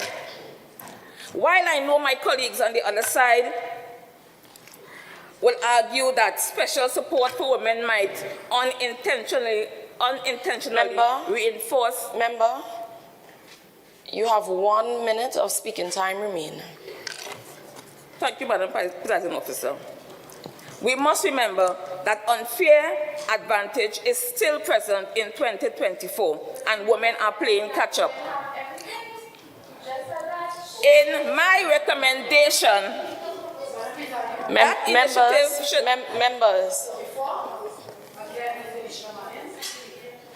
Member, be so guided. You can continue. Thank you. It is my recommendation that initiatives should target socio-economic factors affecting women. Data collection is paramount, and we on this side recognize the importance and will work robustly to rectify the oversight inherited from the past regime. Minority, please take the data out of your pockets and make it readily available. Madam Presiding Officer, merit-based systems. Madam Presiding Officer, merit-based systems are important, and ignoring gender-specific challenges perpetuate inequality. Women face unique barriers, including the gender gap barriers and caregiving responsibilities. Tailored support acknowledges these realities. Tailored support acknowledges these realities. And housing grants are accessible to women on an equal footing. And those special reports on women might be seen. Member, your time would have elapsed.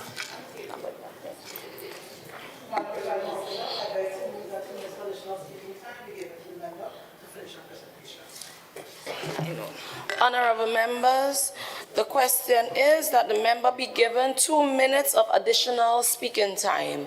All in favor, say aye. Aye. Any against? No? The ayes have it.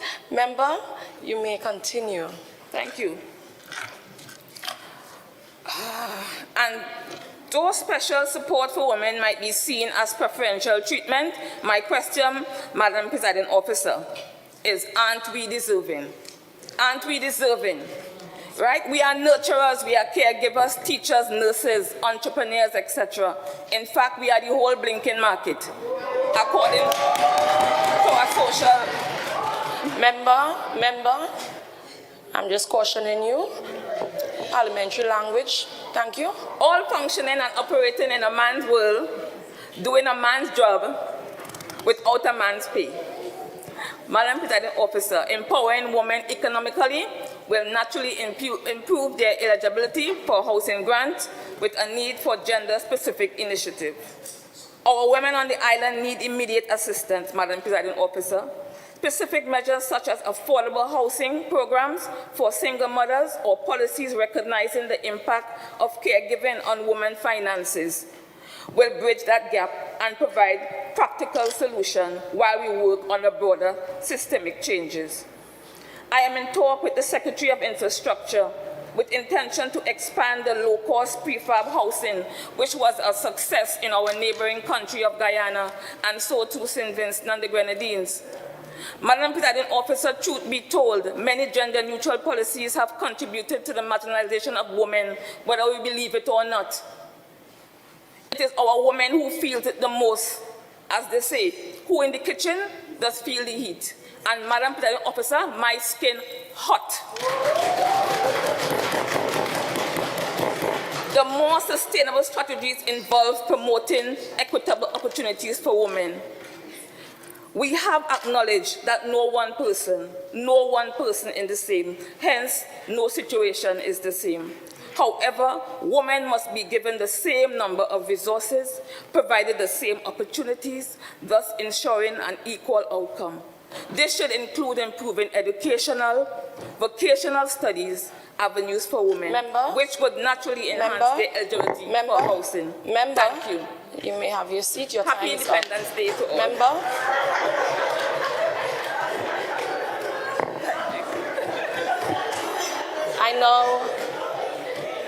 Members, I now invite Assemblyman Jewel Green to wrap up the debate.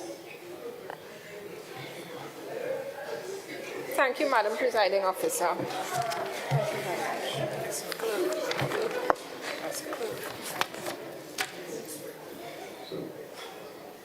Women earned $22,656 per year, while for that same period, men earned $41,527. That data is from the World Bank 2018. Well, if that is not what Assemblyman Tony sees as equity, I would like to understand what she meant when she asked for the data to show that there is a financial gender gap. Assemblyman Belfon seems to think that matriculation data equates to success. Where is the data that shows female university graduates are paid equally when compared with their male graduates? Where is the data? I call on the agents of the patriarchy to take their heads out of the sand.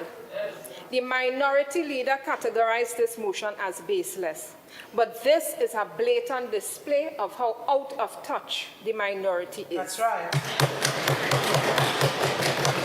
A few women does not a trend make.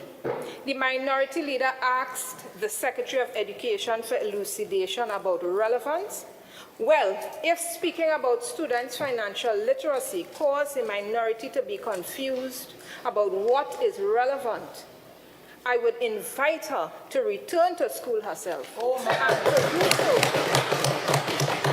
and to do so not during the August vacation.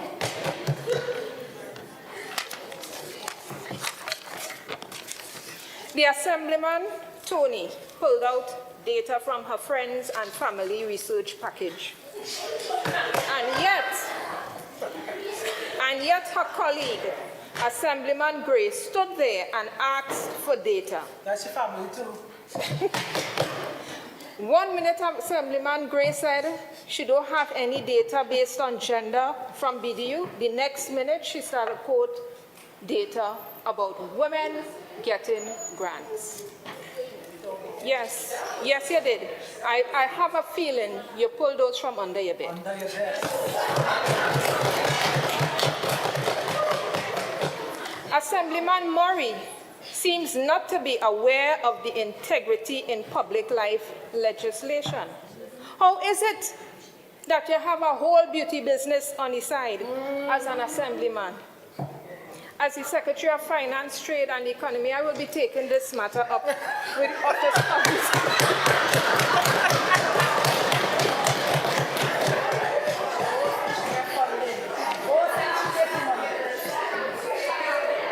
with the same administration in Tobago and the same administration in Trinidad, Tobago will be in good hands. All you remember that? Now they come here today to accuse this administration of not caring about women. Where was the minority leader and Assemblyman's jailed Irie about what Tobago is not allowed to do according to the 5th and 6th schedule of the THA Act of 1996 when their administration sat here?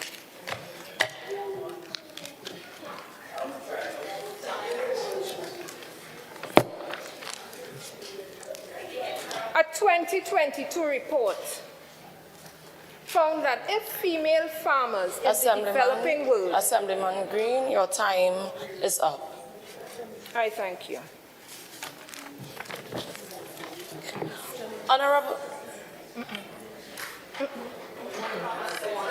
Honorable, you may have your seat, Assemblyman Green.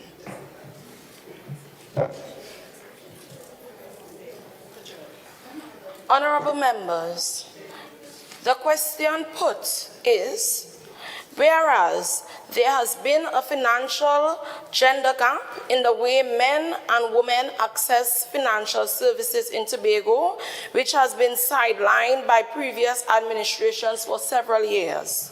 And whereas over the last few years, there have been significant strides in women taking the necessary steps in securing self-investments, and whereas women should be given the same rights as men to economic resources, be it resolved that this House calls on the Executive Council to prioritize investments for women by granting them greater access to multifaceted forms of financial independence. And be it further resolved that this House calls on the Executive Council to make its policy on financial literacy a permanent part of Tobago's intellectual landscape. Those in favor, say aye. Aye. Those against, say no. No. I think the ayes have it. Members, the motion is carried. Clerk. Motion for adjournment. Leader of Assembly Business. Madam Presiding Officer, I beg to move that this House stands adjourned for a date to be fixed. Honorable members, the question is that this House now stands adjourned for a date to be fixed. All in favor say aye. Aye. Any against say no. The ayes have it. The House now stands adjourned for a date to be fixed. Happy International Women's Day to all.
this Friday, 8th of March at 10 a.m., join me, Tanisha Cupid, presiding officer for the second annual International Women's Day debate at the Assembly Chamber on Gillingham Street in Scarborough.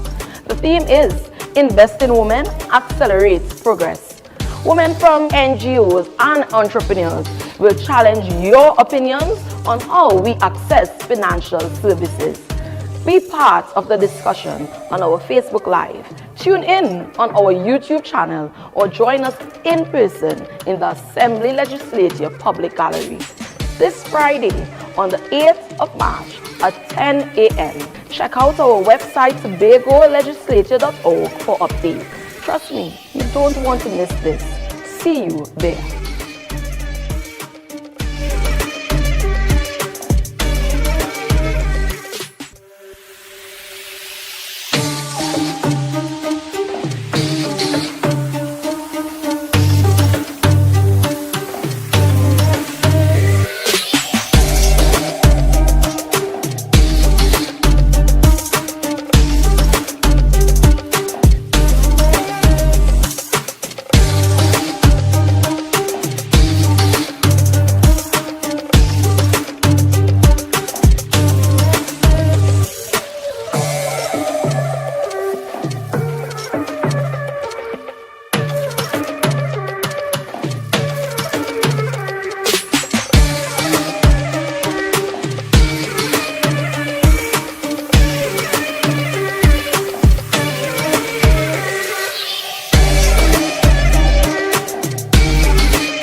Clerk of the Assembly, to bring you welcome.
The Honorable Assemblyman Dr. Faith B. Israel, Deputy Chief Secretary and Secretary of Health, Wellness and Social Protection, Assemblyman Sonny Craig, Assistant Secretary in the Division of Health, Wellness and Social Protection, Miss Abby Taylor,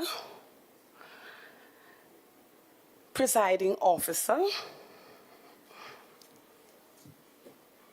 Assemblyman Megan Morrison, Councillor Petal Daniel Benoit, Administrator for the Division of Settlements, Urban Renewal and Public Utilities. Welcome. Participants, and I must say all who are in the gallery, welcome. We do thank you for coming. We do thank you for participating.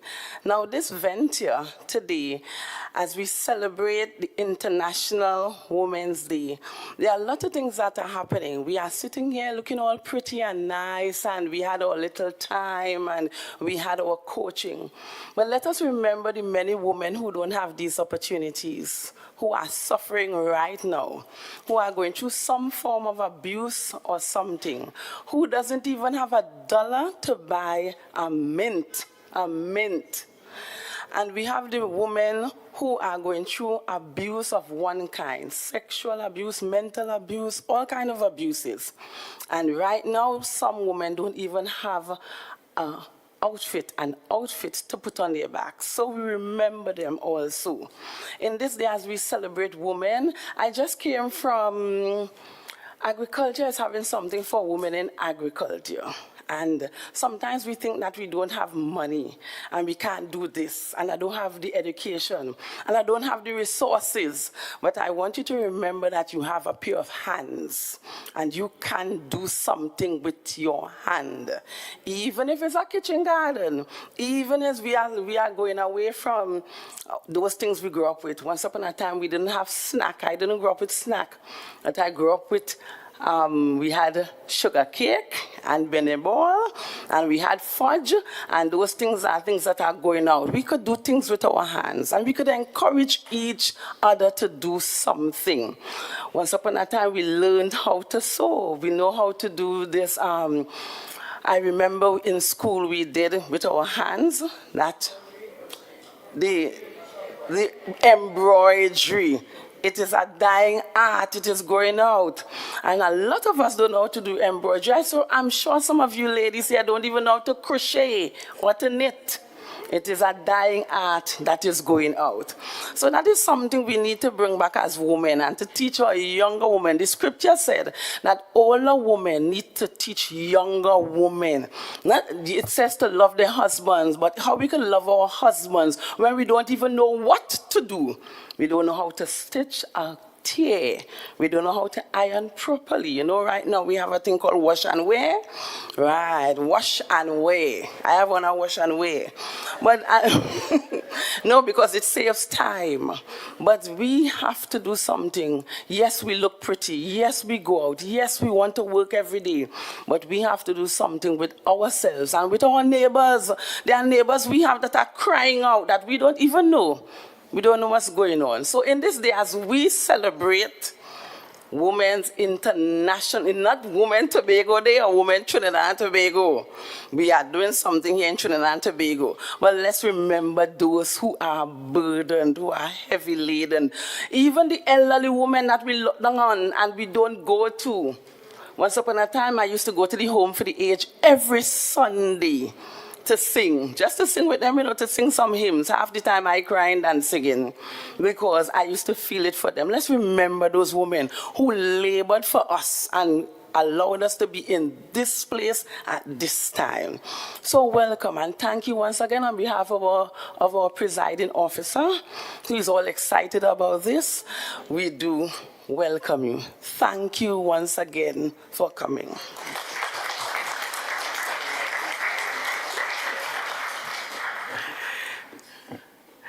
Thank you very much, Clerk Henry. We now move on to the distribution of tokens to debaters and certificates of participation. I am kindly asking our Assemblyman, Minority Councillor, and Presiding Officer to assist with the distribution. I call on Madam Presiding Officer, Ms. Abby Taylor, to make the first distributions. Jewel Green.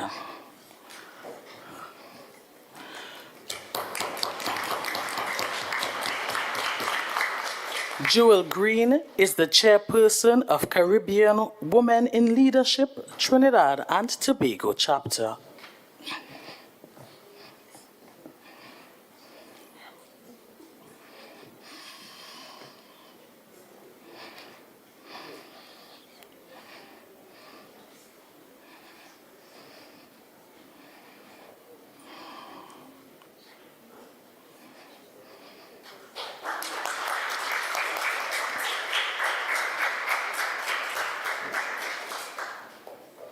Up next, we have Chrisanne Daniel Rochford.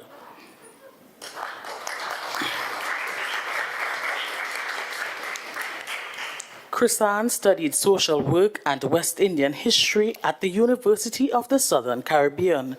She is a Breastfeeding Association counselor, published author, secretary for the Tobago Writers Guild, and president of the Tobago Horticultural Society.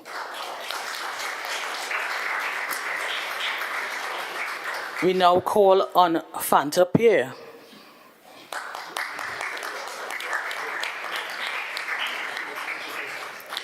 Fanta is a master trainer for NGOs, an HIV, STI, PITC, VCT counselor, sexual reproductive health educator, facilitator for the Hello Period program primary schools in conjunction with the Ministry of Education geared towards menstrual awareness. Up next, we have Junie Bacchus.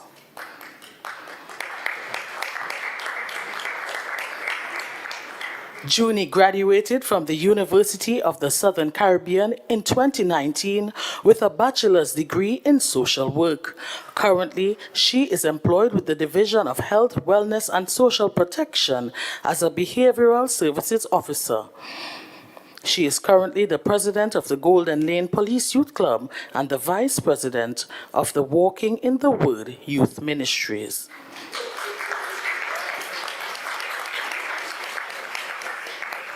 We invite Vera Clark Smart.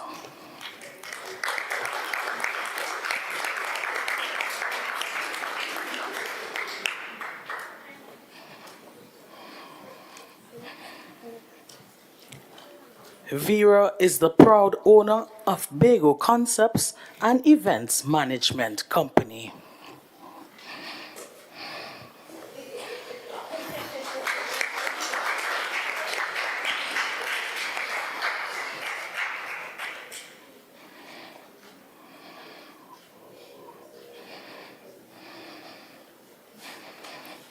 We now invite Rebecca Bob.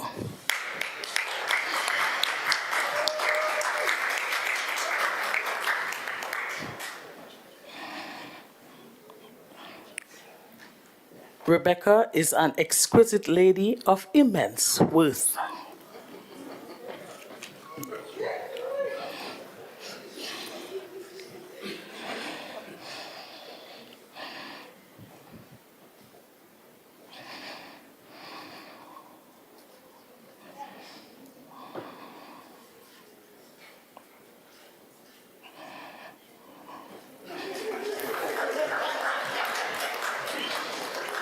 We now invite Shaquan Allen.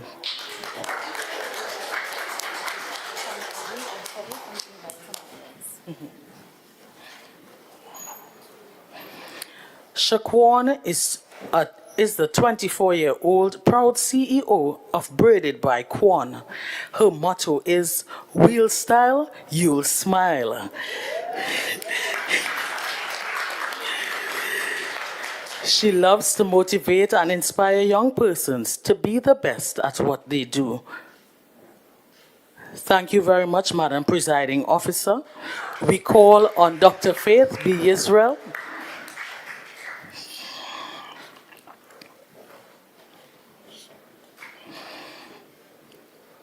As Dr. Faith is coming on, we invite Ishla Bedlow.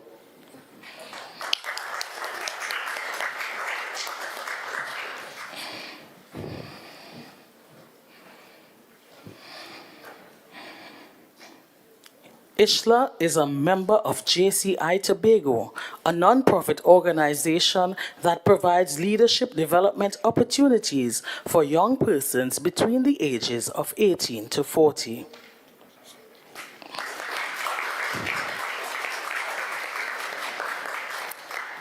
We call on Onika Jordan.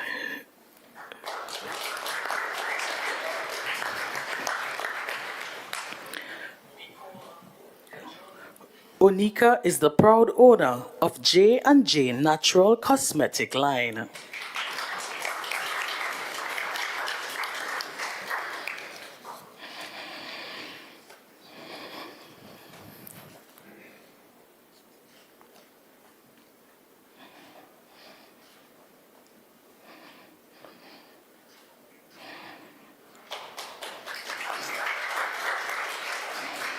We invite Biana Brebner.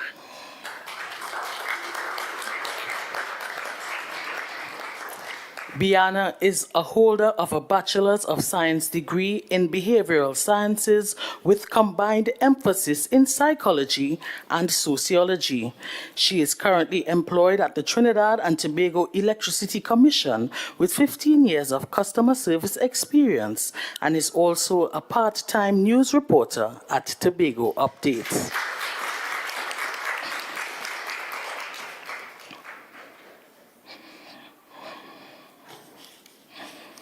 We invite Denisha Manning.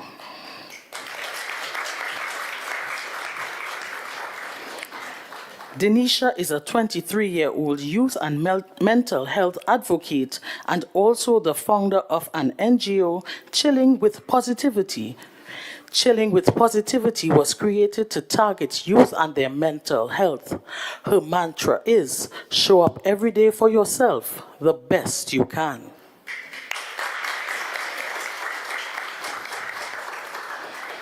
Thank you very much, Dr. Faith. We invite Councillor Petal Danielle Benoit. While she is coming, we invite Talisha Tony.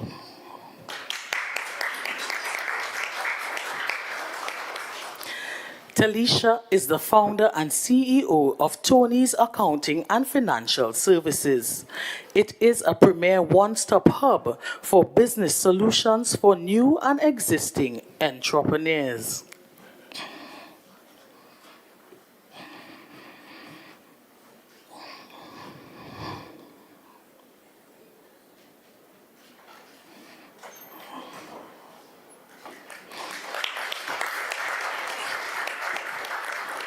We invite Ronicia Belfon.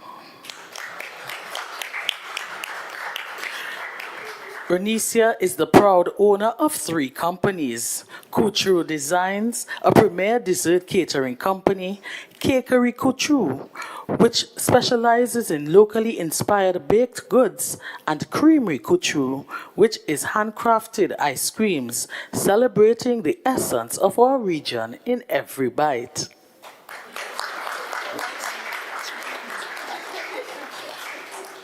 We now call on Dawn Gray.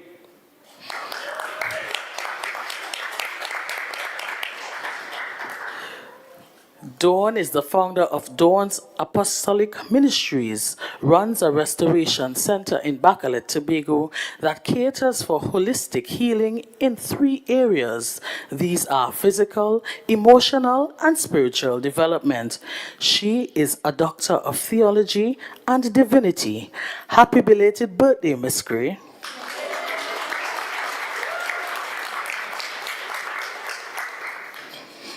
We invite Ornella Douglas.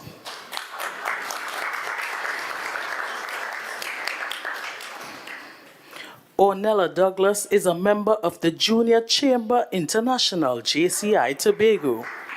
She believes that it is the greatest organization in the world because it empowers and affords young people the avenue to create positive change.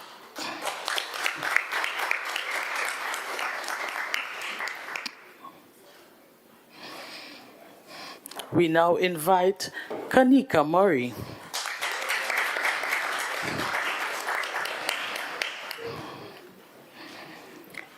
She is the owner of Kanika and Sons Pure Coconut Oil, a family-based business which manufactures pure coconut oil, body butters, body scrubs, hand sanitizers, soaps, lip balms, and lip scrubs. This company was established in 2016 in the scenic village of Charlottesville.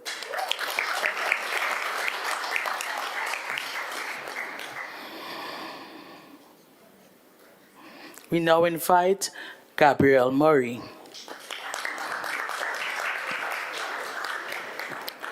Gabrielle is a 19-year-old who is determined to make her mark in this world.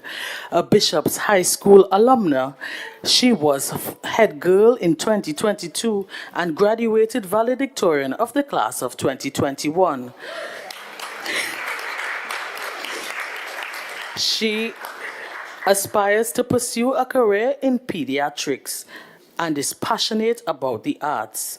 Presently, she's a co-artist with the 2 Cents Movement and a recently announced semi-finalist in the First Citizens National Poetry Slam 2024.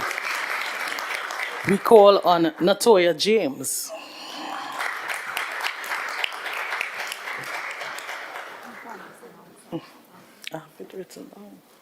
Natoya is a primary school teacher with over 23 years of experience. She is a holder of a bachelor's in education primary from the University of the West Indies, St. Augustine.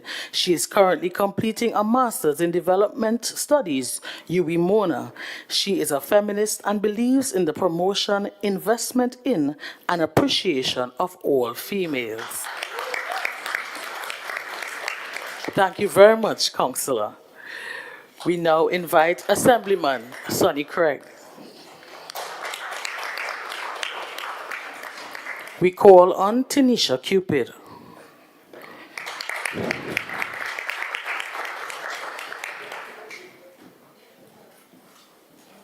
Tanisha is a resident of Marys Hill and possesses a BSc degree in biology, specializations in microbiology and biotechnology from the University of the West Indies. Currently, she is a lab technician at the Plant Tissue Culture Laboratory. Mrs. Cupid owns and operates 2 businesses, Tress Farms and TC Real Estate Agents, and is actively involved in the youth department of the Marys Hill SDA Church. We invite J.L. Morgan.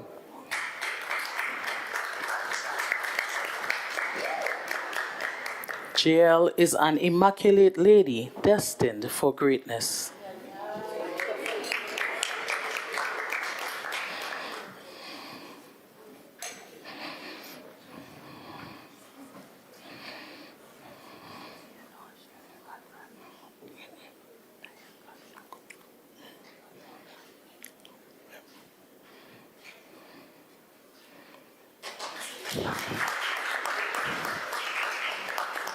We call on Kean Innes.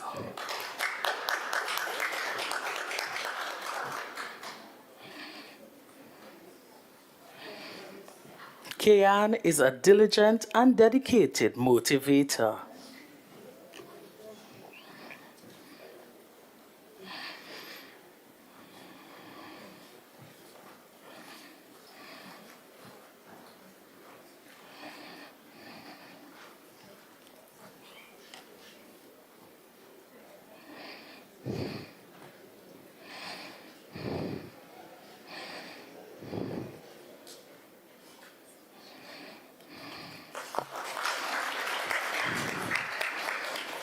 We invite Kershel Grant.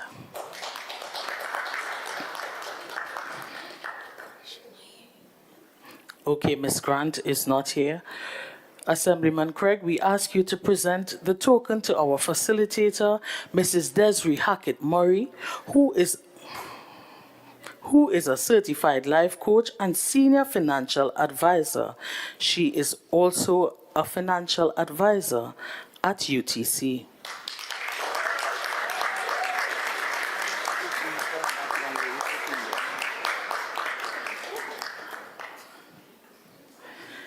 I was asked to laud you, Mrs. Hackett Murray, for the exceptional job that you did.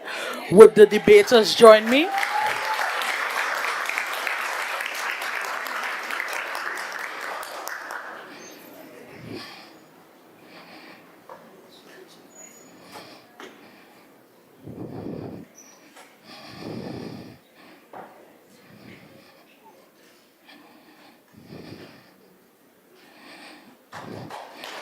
Thank you very much, Assemblyman Craig, Madam Presiding Officer, Assemblyman Faith B. Israel, and Councillor Daniel Benoit. Let us now invite to bring remarks a lady of poise and elegance, Miss Abby Taylor, the Presiding Officer, Assembly Legislature.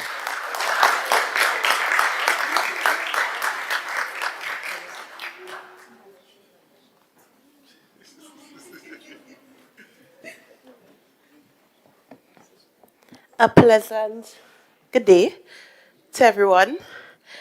Allow me to recognize the presence of Deputy Chief Secretary and Secretary in the Division of Health, Health, Wellness and Social Protection.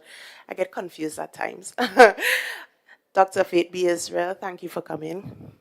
Assistant Secretary in said division, Assemblyman Sonny Craig, thank you for being here. Minority Councillor, Mrs. Petal Daniel Benoit, thank you for your support always. Our facilitators, guests, girl guides, teachers, and I cannot forget our debaters.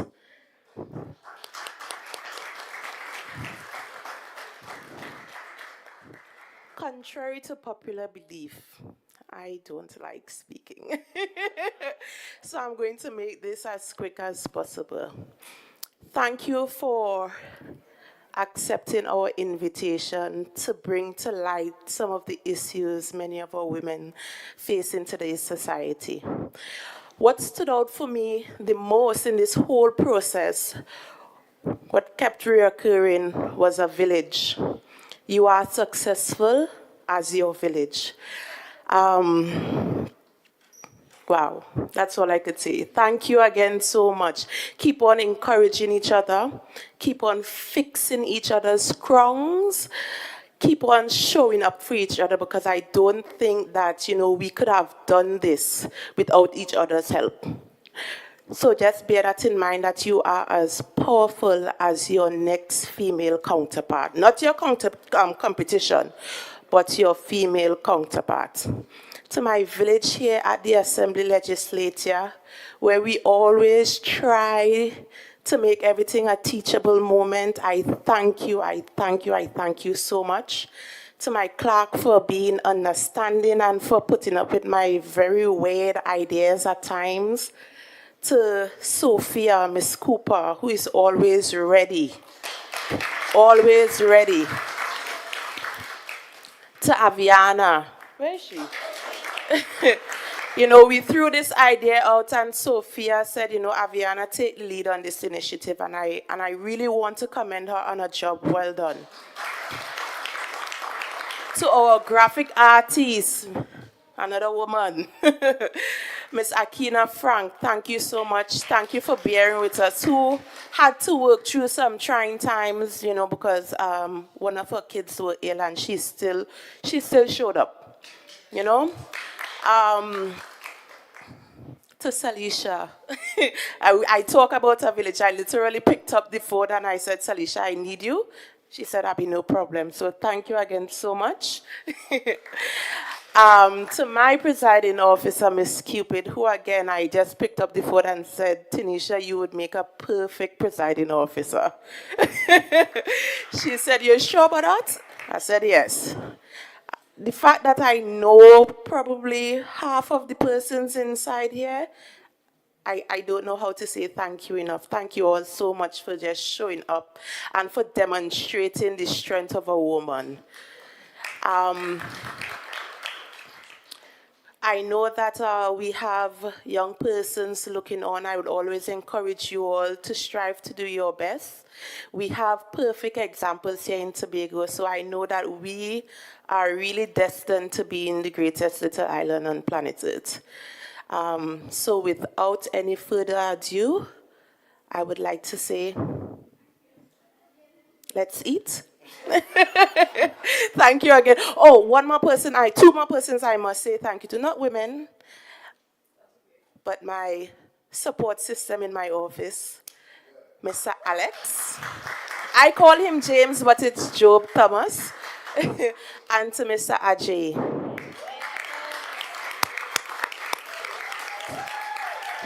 Thank you so much for always showing up. There's never an instance where we have a debate that he doesn't show up for us. So thank you again, Ajay. And yeah, let's go. Let's eat. Good afternoon, everyone.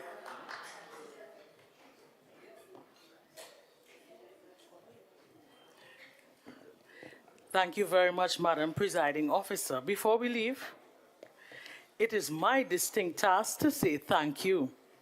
It was indeed a riveting experience to witness these tremendous ladies of substance compellingly deliver your points on the International Women's Day 2024 theme, Invest in Women, Accelerate Progress. Allow me to express heartfelt gratitude to you phenomenal women for your potent debate prowess. To all of our attendees, especially our assemblymen, I say thank you for taking the time out to spend this International Women's Day with us, whether in person or virtually.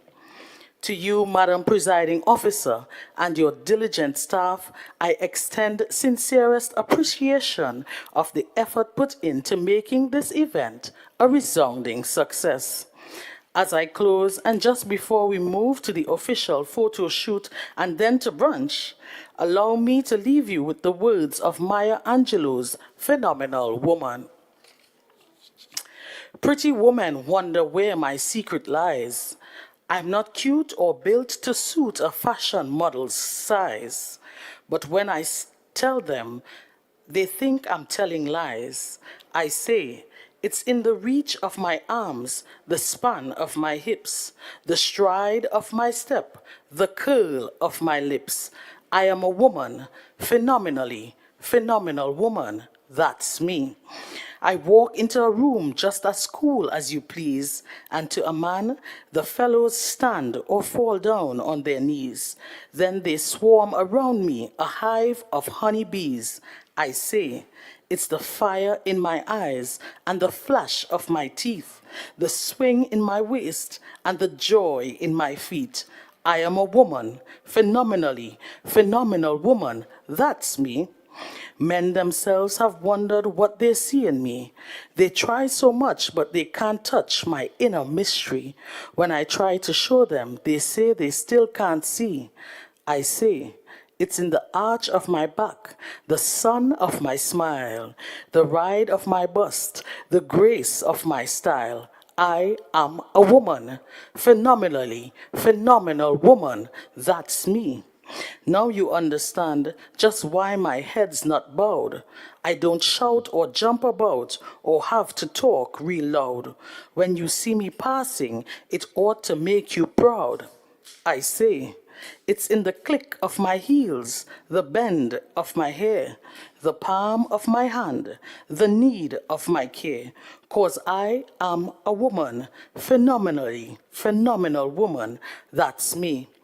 A beautiful and blessed International Women's Day to ladies everywhere. My advice is be phenomenal. Again, I am Celicia Small-Moses, and it was my distinct pleasure to host you. Ladies and gentlemen, I thank you.